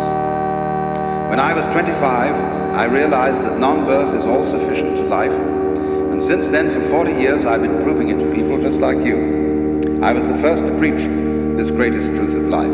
I ask, have any of you priests heard anybody else teach this truth before me? Of course not. A priest said to him, once in the Buddha mind, I'm absent-minded. Bankei says, well, suppose you're absent-minded as you say. If someone pricked you in the back with a gimlet, would you feel the pain? Naturally. Then you are not absent-minded. Feeling the pain, your mind would show itself to be alert. The layman says, though I undertake Zen discipline, I often find myself lazy, weary of the whole thing, unable to advance. And he replies, once in the Buddha mind, there's no need to advance, nor is it possible to recede. Once in birthlessness, to attempt to advance is to have receded from the state of non-birth. A man secure in that state need not bother himself with such things. He's above them. The Buddha mind in each of you is immaculate. All you've done is reflected in it. But if you bother about one such reflection, you're certain to go astray. Your thoughts don't lie deep enough. They rise from the shallows of your mind. Remember that all you see and hear is reflected in the Buddha mind and influenced by what was previously seen and heard. Needless to say, thoughts aren't entities. So if you permit them to rise, reflect themselves, or cease altogether as they're prone to do, and if you don't worry about them, you'll never go astray. In this way, let 100, nay 1,000 thoughts arise, and it's as if not one has arisen. You will remain undisturbed. The only thing I tell my people is to stay in the Buddha mind. There are no regulations, no formal discipline. Nevertheless, they have agreed among themselves to sit in Zen for a period of 2 incense sticks daily. All right, let them. But they should well understand that the birthless Buddha mind has absolutely nothing to do with sitting with an incense stick burning in front of you. If one keeps in the Buddha mind without straying, there's no further satori to seek. Whether awake or asleep, one is a living Buddha. Zazen means only one thing, sitting tranquilly in the Buddha mind. But really, you know, one's everyday life in its entirety should be thought of as a kind of sitting in Zen. Even during one's formal sitting, one may leave one's seat to attend to something. In my temple, at least, such things are allowed. Indeed, it's sometimes advisable to walk in Zen for one incense stick's burning and sit in Zen for the other. A natural thing after all. One can't sleep all day, so one rises. One can't talk all day, so one sits in Zen. There are no binding rules here. And so that's what happened, you see. Bankei was the abbot of Yoshinji, the Roshi. And he stopped the monks using the kaiseki stick to hit them when they weren't meditating or sleeping in meditation. Because he said, even a sleeping man is still a Buddha, and you shouldn't be disrespectful. And he attempted a Zen of no methods. You can meditate if you want to, that's fine. But that's like polishing a brick to make a mirror. And he used to say too that trying to purify your mind is like trying to wash off blood with blood. But Bankei Zen was elusive. Hakuin had 8 successors, Bankei had none. And some people think that that was the most admirable thing about it.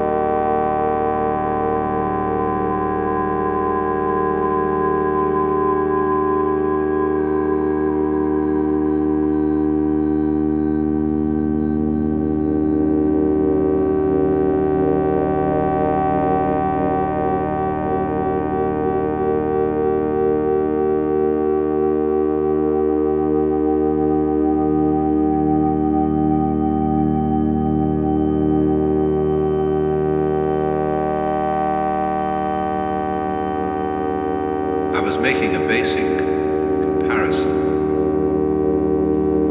between the state of consciousness of a baby and that of a so-called mature adult.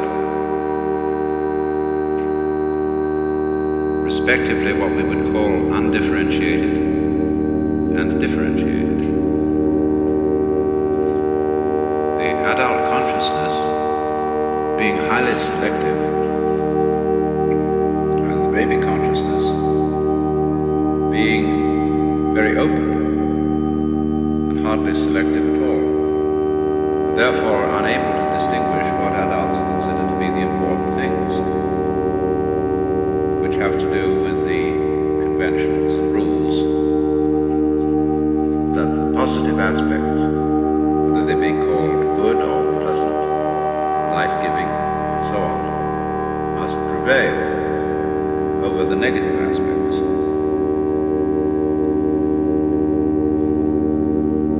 And I went on to show that this contrast between the two views of the world has another marked characteristic. That in the case of the baby who hasn't been trained or toned about the difference between himself and all that that is defined as other than himself doesn't distinguish between voluntary behavior and involuntary occurrence. And of course we think this is a very fundamental defect.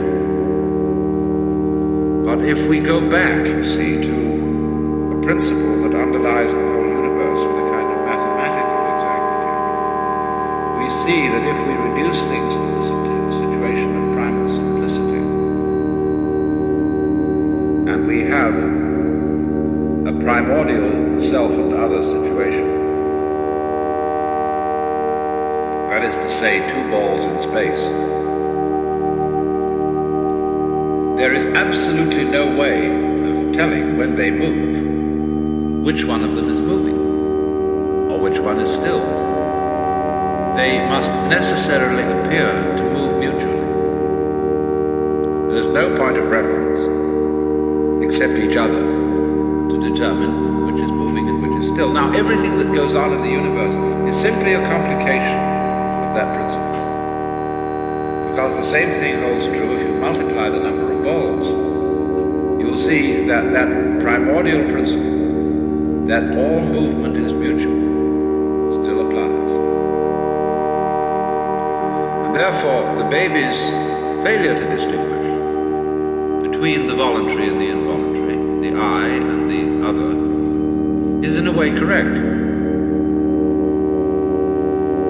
Psychologists, psychoanalysts in particular, make a great deal of this contrast and consider that the baby's view is inferior to the adult's.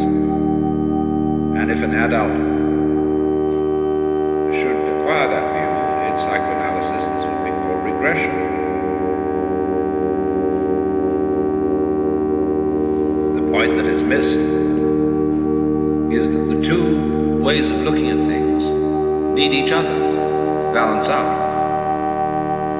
And that one needs the baby's view as a basis for the adult view, because if you don't have it, you take the adult view too seriously, get completely carried away by it.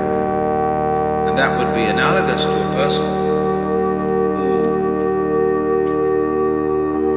in playing poker, loses his nerve because he doesn't realize it's only a game. So he becomes a very bad player. In exactly the same way, we in life are only playing a game. But because we didn't keep the baby view, we can't see it.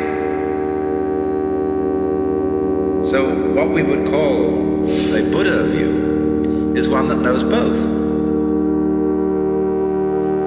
And therefore is not taken in by the adult games, although perfectly capable of playing, but insofar as they are not regarded as finally and absolutely serious, he is not captivated by them.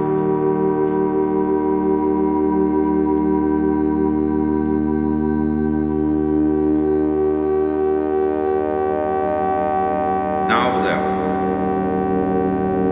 one asks the question, that sounds very interesting, but how do I recapture the baby point of view? And I showed that that was the wrong question, because it arises entirely and exclusively out of the adult point of view. Because the adult point of view involves the fiction that I exist as an agent, independently of everything else that's going on. And so ask, how can I do this? And the important thing is to realize that the feeling of there being this isolated I is part of the game, and it has no fundamental reality, except as a convention.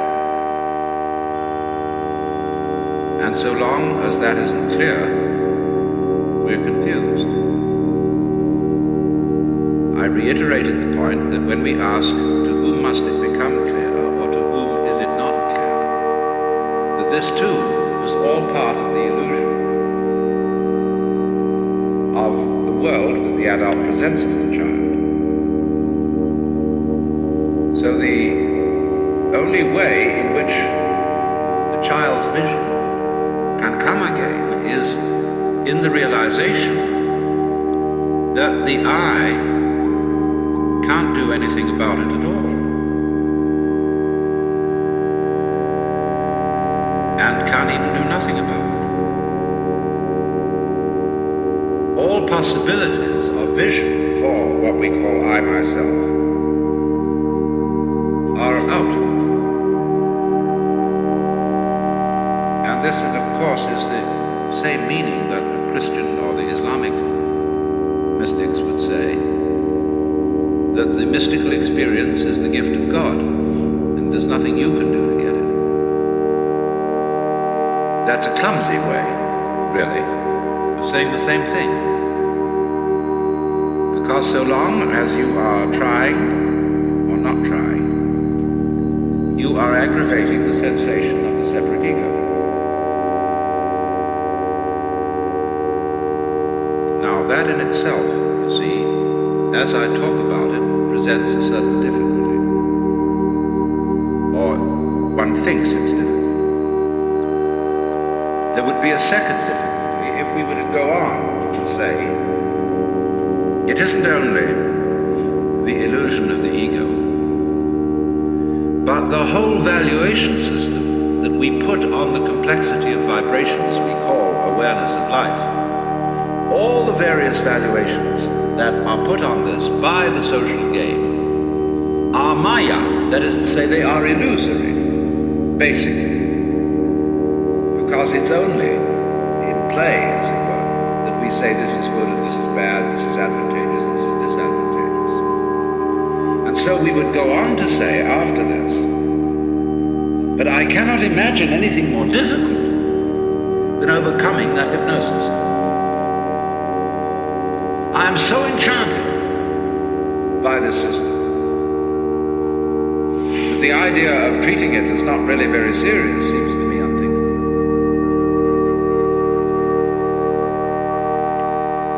Of course, you have to think that.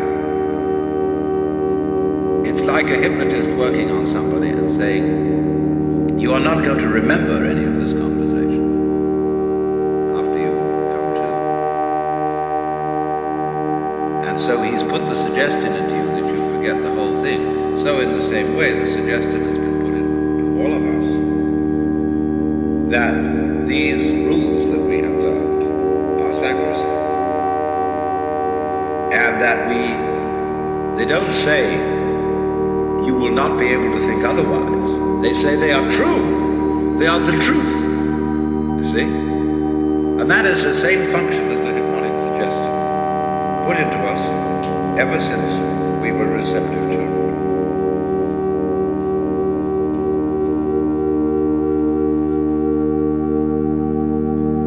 So naturally, it's all part of the conspiracy which we are playing on ourselves. We can't blame our parents for this, because their parents played it on them. And they bought it. And don't forget that time goes backwards. You see? You can't blame this on the past, because now in the present you are creating the values of the past. And you are buying them all along, you see? So there's no out on this. You see, in a way, psychoanalytically, one is given an out by saying, well, the parents didn't bring up their children properly. And American people are consumed with guilt about the way they bring up their children. So we must abandon completely the notion of blaming the past for any kind of situation we're in.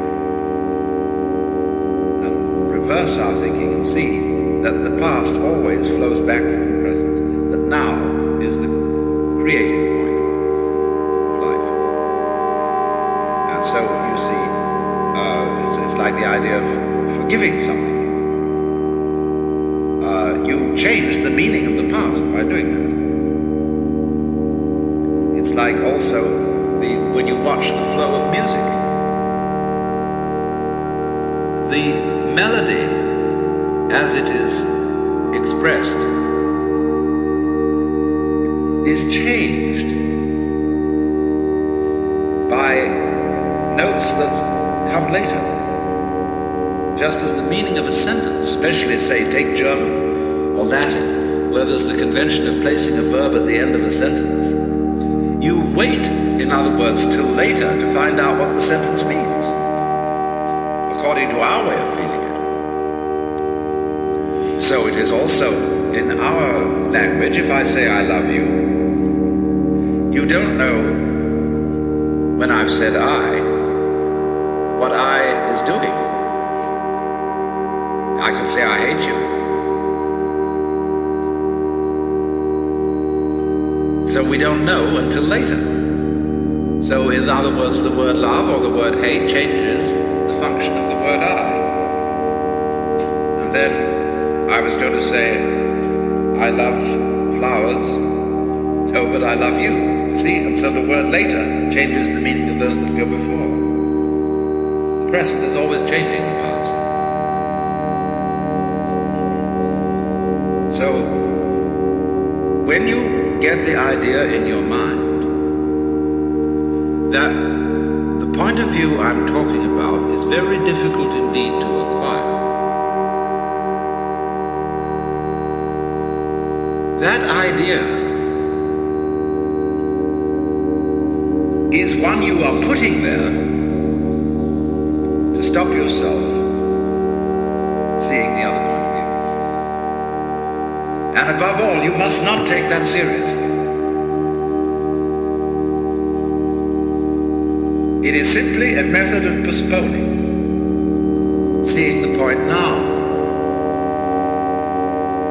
So you have to see it now or never, because there is only now. If you say, well, tomorrow, the next day, maybe in another dozen lifetimes, I'll be ready. That means simply and solely, I don't want to be bothered with it now. I'm even not interested in it now, so I've got an excuse for putting it off. Which is fine, that's perfectly okay. You can put it off. There is no reason, there is no compulsion why you should come out of this illusion.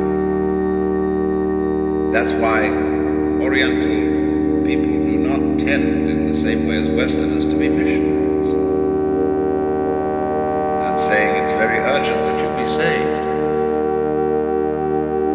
It isn't, unless you say so. I mean, unless you are so disturbed by the suffering, the problem of suffering, that you've got to find some sort of escape. But if you don't want to, you can stay there. It's okay, there's lots of time. And maybe you'll see through it when you die. At least in the moment of death. You'll see that it was all a fake. So, don't be scared about the idea of the difficulty of it. That's a red herring and it's quite irrelevant. And I don't think that teachers should talk quite so much about this as they do. And saying, oh, this is going to take a long, long time and a lot of practice and many years. Maybe it will. Maybe it won't. But that's beside the point. Because it distracts. It's like telling somebody that this is a very difficult book to read and it requires immense powers of concentration. Well, that immediately kills your interest. Instead of if I would say, well, now this is a most extraordinary book. This is so fascinating. I've been working on it for years and every time I just get so involved I can't drop it. I mean, that's a far more encouraging attitude to a student than well, it's going to be very difficult. Except to very, very self-hating students who somehow perversely enjoy suffering through it. I suppose that's, of course, the way too.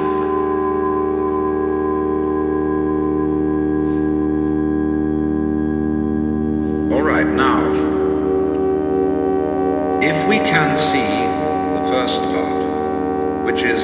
ego is purely fictitious, that it is a symbol or image of oneself, plus a sensation of muscular strain occasioned by trying to make this symbol an effective agent to control emotion, to concentrate, to direct the nervous operations of the organs. Then immediately it is clear that what we have called ourselves, what we have thought of as ourselves, isn't able to do anything at all. There follows this kind of silence, in which there is nothing to do except watch what happens. But what is happening is watching itself. There is nobody apart from it watching it. And so we get into the state of meditation, or as I prefer to call it, contemplation. So then the next problem that arises is, well, what about all the other illusions? Although they are somehow integrated and centered upon the illusion of ego, nevertheless, the whole value system of what is important, what is not important, what is good, what is bad, what is pleasant, what is painful, has to be called into question.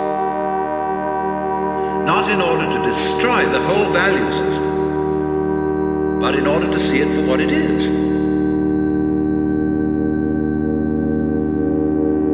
And that's where we will object and say, well, surely that's a colossally difficult task, because we are so long habituated to it. And we have been taught to believe that the longer we have been habituated to something, the more difficult it is to change it. And that is true if you believe it. And if you don't, it isn't.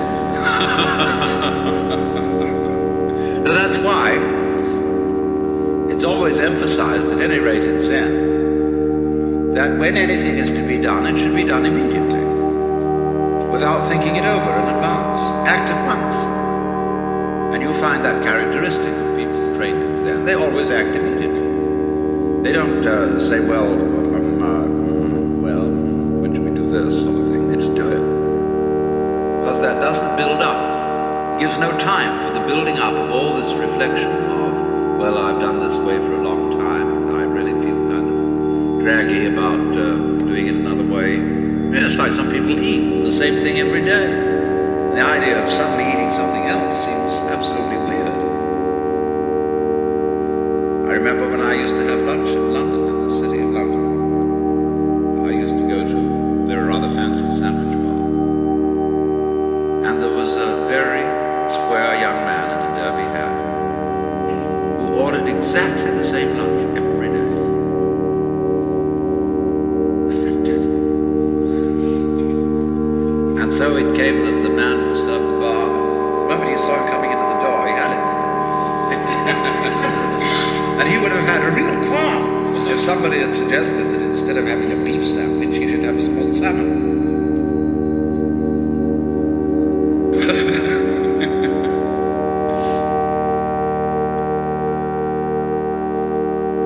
Now then we get to this. What we are aware of is a complex of vibrations. And we have been conditioned to call them graduatingly good, bad, pleasant, painful. Whereas, as a matter of fact, they are nothing but vibrations. And if you look at any one of them by itself, you won't know where it is.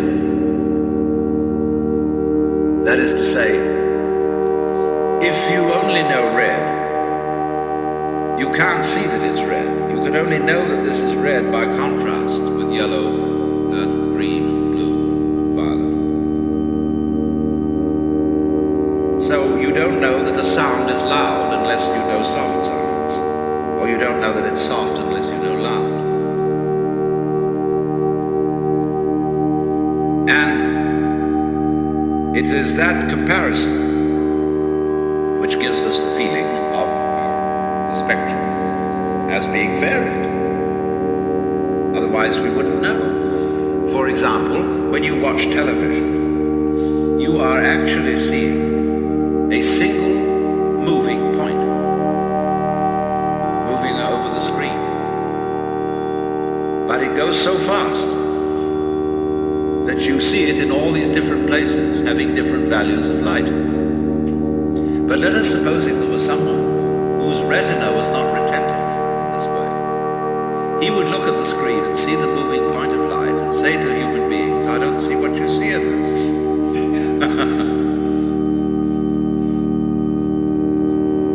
Now can we, therefore, get back not only to the situation where we see that the ego is a mere construct, but also where we see that all the values we put on the vibrations are arbitrary, and that we get to a position where we see the vibrations simply as the vibrations. And we would say then, well, surely all this is nonsense, which is correct. The universe, is a kind of ba-doo-dee-da, ba-doo-dee-da, ba-doo-dee-da, ba-doo-dee-da, ba-doo-dee-da, and going on in this fantastic way. This is why music can be used as a meditative technique. Because a lot of music is nonsense. It doesn't mean anything.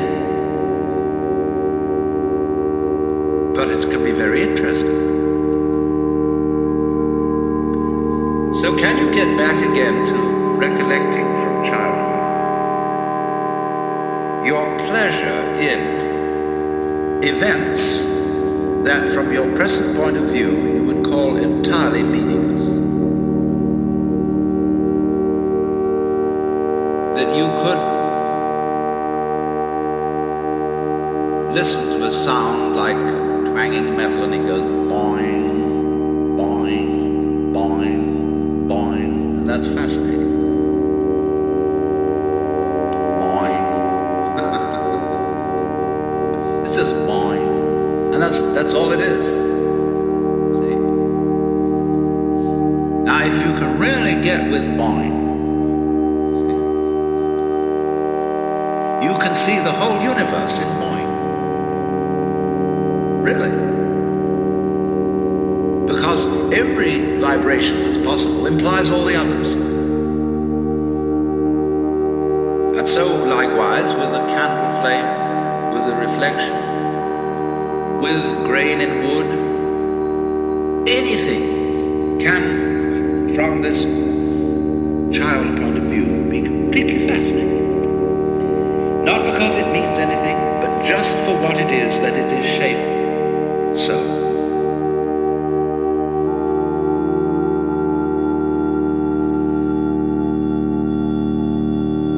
there was a joke in Punch some time ago, many years ago, I remember it was, of an army doctor interviewing a private.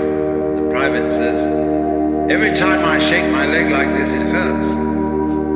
He said, God damn it, don't shake it. But you know, when one has something that hurts, there's a subtle temptation to keep worrying it. Like if you have a filling out of a tooth, your tongue plays with the empty hole. And children will experiment with pain in this way. It's like a dare. Children are always playing the game of daring each other to do something forbidden. Because the risk of disapproval involved, the calamity that may follow from it, it makes it so exciting. And why on earth do people challenge disaster the way they do? Doing all sorts of wildly adventurous things. Because obviously that gives a taste, a quality to a vibration that is extremely interesting. Why? The craving for speed. So,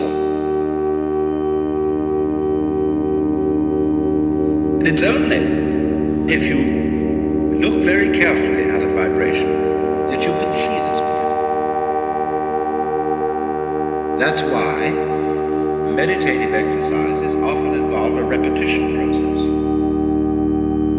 Om, or saying a phrase, or doing an act like a mudra, over and over and over again. After a while, it becomes meaningless. You could say your own name like the Sufis do, and go on and on and on and on and on, and finally, it doesn't mean anything at all. It's just a noise. But it isn't just a noise, you see. The attitude of saying that something is just a noise or just a wiggle is an adult attitude. No wiggle to the child is just a wiggle. To the child, the elemental thing going on is blah. You know, I mean, it's just fantastic.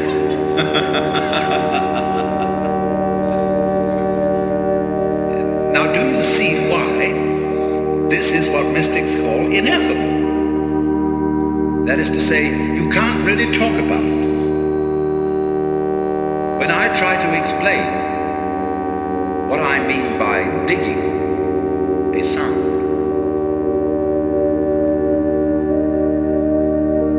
I suddenly realize that I'm not really saying anything. And yet there are states of consciousness in which you could listen to sound and realize that that is the whole point of being alive. Just to go with this particular energy manifestation that is happening right at this moment. To be it. The whole world is the energy playing and doing all this, see, like a kaleidoscope, jazzing.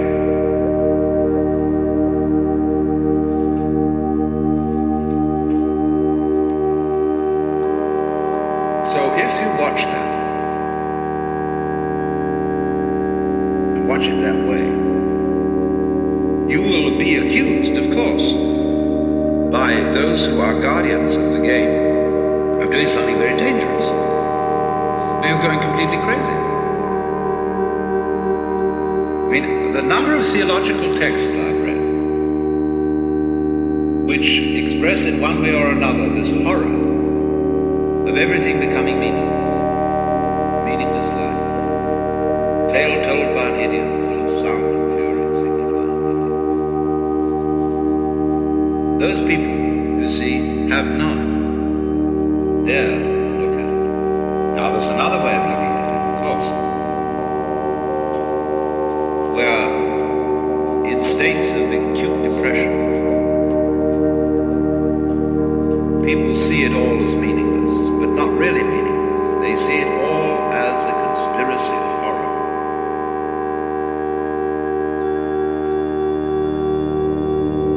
Let's imagine that everything is mechanical.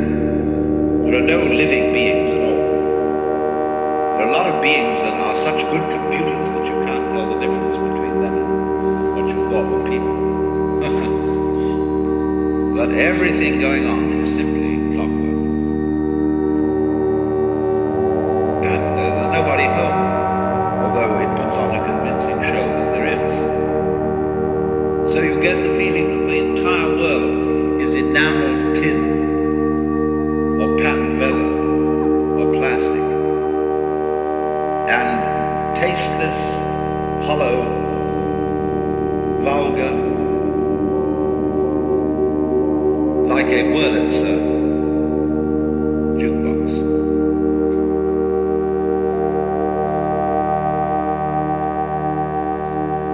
That's a very common feeling of people who get into acute depression. But you see, there is still here evaluation.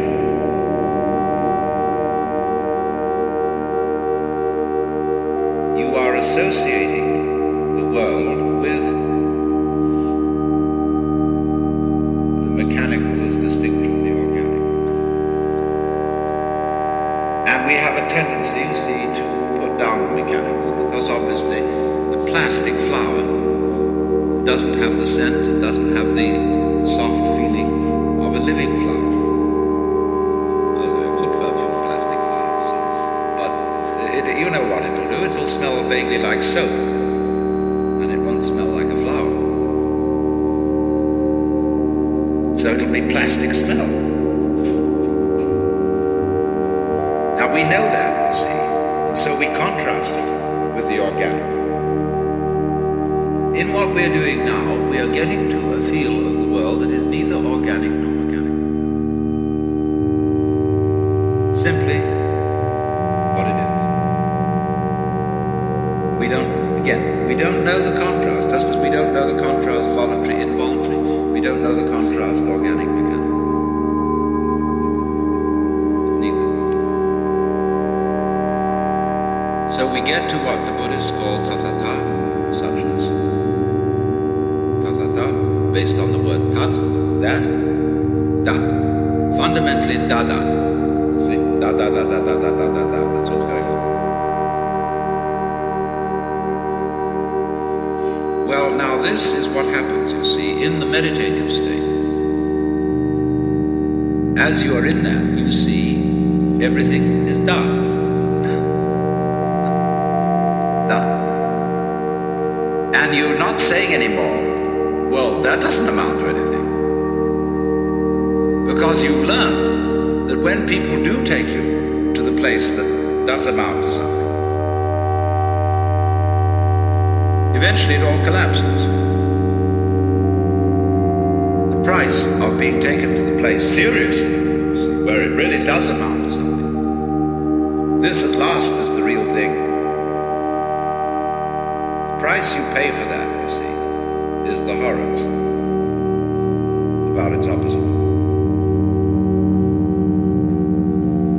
And to the degree that you take that seriously, okay, you pay the price of the horrors. Now that's as a matter of fact all. So I'm not saying that you shouldn't take it seriously. I mean, to be specific, you are tremendously in love with someone. And you plan and plan and plan how possibly you can get this person to return your love. And they do. And this is the great event. This is fantastic. But the background of your mind is the thought that what if this person should be killed or some terrible thing happen? That always lurks behind the triumph of getting itself this intense, gorgeous feeling. Now, if you know that this is in a way an illusion, you can allow yourself to take it quite seriously, but always having a hintergedanke, a reservation, a thought way back. This is the game. And having that, as a matter of fact, you can take it seriously. You can allow yourself to get involved in life to the most ridiculous degree. Because you know it's all right. You know, it's just these vibrations. And so, wowee, let's really get into it. That is why a person who might be enlightened, a bodhisattva, does not always present a kind of detached and indifferent attitude, but is perfectly free to allow emotions, attachments. Why, R.H. Blythe, who was a great Zen man, wrote to me once and said, "How are you these days?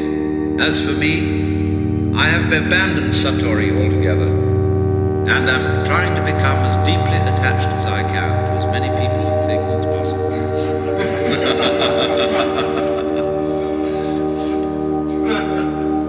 So what I'm pointing out to you is that this basic seeing that it's all da, provides a possibility for you to become involved in it much more incautiously than you normally are. To express feeling, to love, to throw yourself at the mercy of the goings-on completely, you see? So that this very perception of the illusion makes it possible to live up the illusion. And so if someone therefore is always in his attitude to life detached and reserved, it indicates, you see, that there's still a primordial fear of getting involved.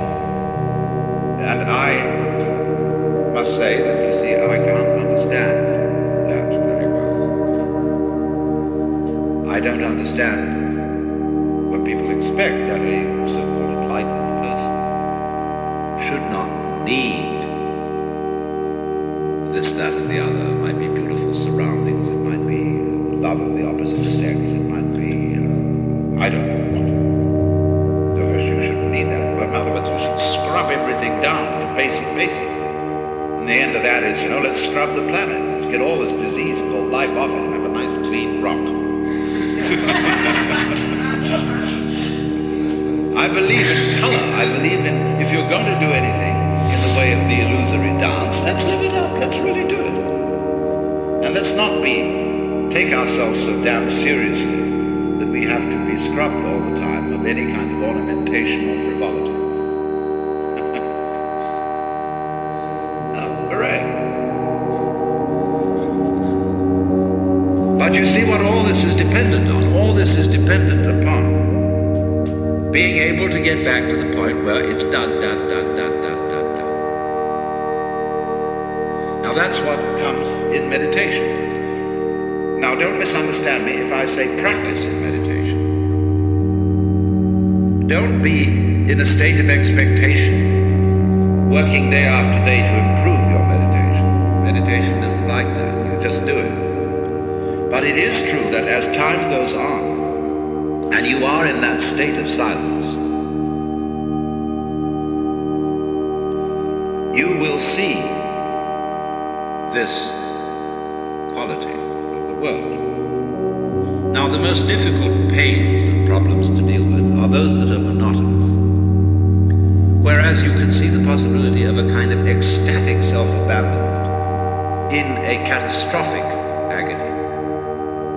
What really gets people down are those ones that drag on day after day after day after day, like having to lie with bed sores in a very uncomfortable situation, in traction or something of that kind, or just a perennial difficulty that drips like the water torture every day.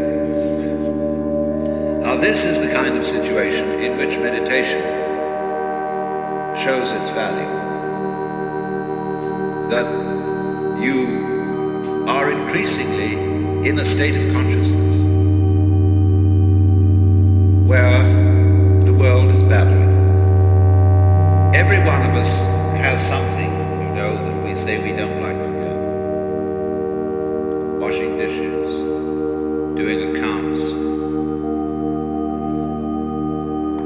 But when you get into the meditation consciousness, you see that nothing is more important than anything else, or less important. There is no way of wasting time.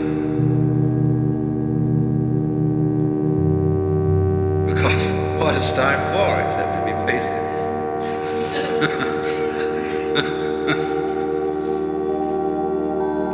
And you will be, furthermore, you're accustomed now to sitting and doing nothing. I mean, meditation itself is the perfect waste of time.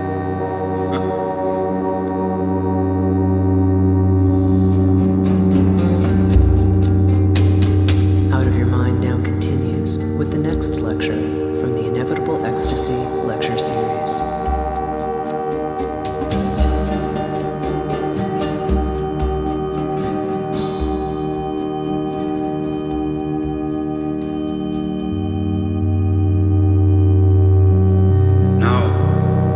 Get down to the simplest possible nitty-gritty of what we've been talking about in a very easy way. To ask ourselves the question, quite fundamentally, what's all the trouble about? In other words, what is your state of mind when you contemplate the possibility of everything becoming nothing. All right, so the universe is a transitory system, like a bubble, like smoke, like foam on the water. And so, how easy? Just go along with it, dissolve. So, what's the problem? Why don't we want to give up? What do we think we're going to get by holding on and by resisting the dissolution? Now, I'm not saying at the moment that, as I'm a sort of preacher, advocating giving up. What I'm interested in for you to feel is what do you really feel like inside at the prospect of there being nothing, of this whole thing being a bubble that dissolves. You see, about death, the reality of approaching death, people are apt to feel chilly, cold, lonely, scared because it's an unknown. The most frightening thing about death is there might be something beyond it, and you don't know what it is. You remember facing the world as a child, or at any time, the world is full of threats, mostly from other people. And there are monsters. There are all sorts of things which scare you, but beyond every monster is death. Dissolution is the end of it all. And by and large, the art of government is to fill that void beyond death with threats of a rather unspecified nature, so that we can rule people by saying, if you don't do as I tell you, I'll kill you, or you'll kill yourself. And so long as we can be scared of that, and so long as we can be made to think of death as a bad thing, we can be ruled. And that is why no government likes mystics. Because if we define the mystic as the person who is no longer scared of death, because the mystic is, in the simplest possible language, the person who understands that you have to have nothing to have something. So, you can't fundamentally scare the mystic with death. Because, say, well, what end can it all come to? What's all the trouble about? The most it can come to is nothing. I mean, there may be some troubles on the way of resisting this, basically resisting it. I mean, as you might say, the very cells in your body resist their dissolution. And so, in this resistance, there's an experience called pain, which we've been discussing. But beyond pain is annihilation. Or so it seems, anyway. What will it be like to go to sleep and never wake up? Nobody can think about it. But what is that state when you're teased out of thought? See, get with it. Going to sleep and never waking up. This is not, as you would fantasize it, a state of being in the dark forever. It is not like being buried alive, because then there's an experience of darkness. Now, I remember a little while ago having at one of my seminars a girl who was born blind. And I had the most interesting discussion with her, because she doesn't know what darkness is. The word is absolutely meaningless to her, because she's never seen light. Now, so, when you really think about nothingness, it becomes like what I've often referred to, is how your head looks to your eyes. And behind the eyes, you don't see darkness, do you? Right now. You're not aware of a contrast of light here and black there. Behind the visual field, this way, you can't see darkness. There is simply nothing conceivable at all. Neither darkness nor light. See? Right. can't venture to say almost that area of blankness we call death is what lies behind the eyes. In other words, it is what we can't think about. That's what's watching. In other words, the farthest we can go in thinking about nothing, you see, we get to the root of the matter. Let me put this in another way. The world is form. Now, you cannot look for the origin of form in form. Because what you would get then would be a universe where you couldn't make out any form at all because there was so much of it. It would be like writing a letter on top of a newspaper and then putting a picture over that and then doing something else until there wasn't a single square millimeter of paper left, of blank paper. Nobody could read anything. But one can read, one can see form, one can see the world. Simply because there's always emptiness behind it. So you see, in this way, emptiness being the mother of form. And you can always say, yes, only the form is there, that's all that's real. But that is only saying it's all that is figure. What about background? It always has to be there. So let's go on then into our visualization, our imagination. Use your imagination for all it's worth. To think yourself into the fact that this whole sense of importance, of vitality, of aliveness, of being is simply a sudden experience which was nothing before it started and will be nothing after it's over. That is the simplest possible thing you could believe in. It requires no intellectual effort. Nothing. Supposing that's the way it is. Now I repeat. What's your inside feeling about that? Supposing, let's say, you feel sorry. For whom is this sorrow? Who, when it's all over, will there be to feel sorry?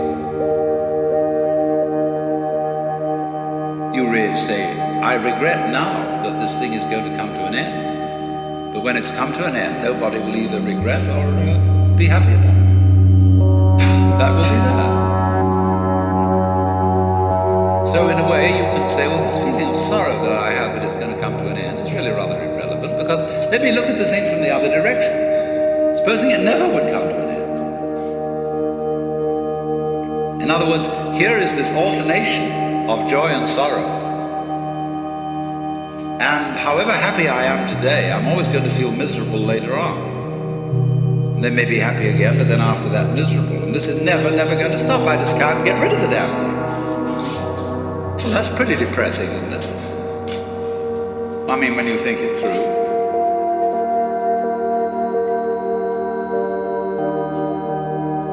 So you say, well, let's make a compromise between these two possibilities. One is that this compromise is, in other words, that it will disappear altogether, but then it'll start again. Because when it starts again, it'll feel like it does now, which is that it never happened before. So you're always in the same place, just like you feel now.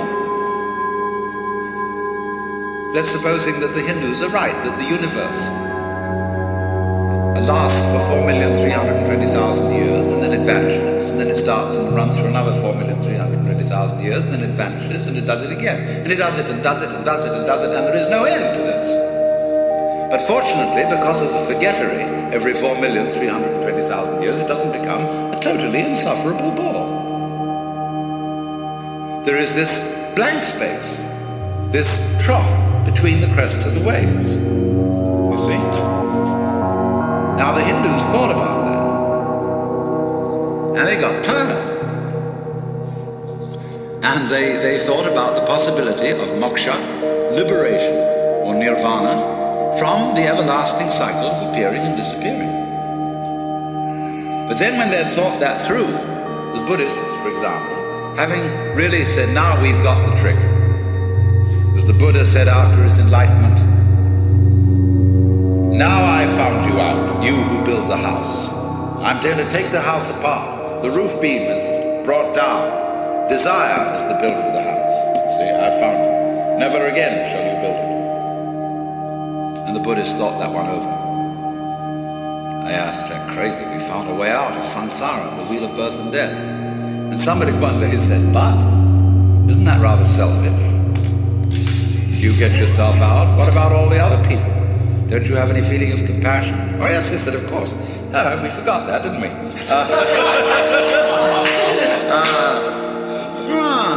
Let's come back again and help all these people out. Then they got very sophisticated about it. And they said, look,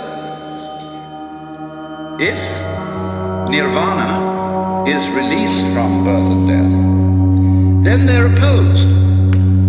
And so nirvana and birth and death go together, and they will have to imply one. So you're only really released if you see that, if you see that nirvana and birth and death are the same thing. Now I'm going to pull a fast one. So every time an incarnation occurs, it feels like this one. See, it might be quite different. We might be reincarnated in another universe as beings of an altogether different shape. See? Not at all like human beings. But because we were used to it, we would feel that that was the human shape. We would say, well, that's natural. Obviously, that's the way things are. So naturally, if you appeared in the form of a spider, you would look around at other spiders and say, well, yes, of course, this is natural shape to be in. This is the human shape. Something that is not us looks at us and thinks we look perfectly terrible. I mean, imagine how you look to a fish. Clumsy, cumbersome, stupid-looking thing. As a fish is so elegant and graceful and slides through the water so beautifully. The human beings can't even swim properly. So don't you see that in every world that comes into being, or could come into being, it seems just like it seems now. And every species that you could belong to would seem like this one. It would have its up end of what is highly intelligent, and its low end of what is not so intelligent. You would be aware of superior forces and inferior forces. Otherwise, you wouldn't have the idea of mastering a situation unless there were situations you couldn't master. Now, we are not aware of species of beings above us unless you cultivate those forms of psychic awareness where you think you're in touch with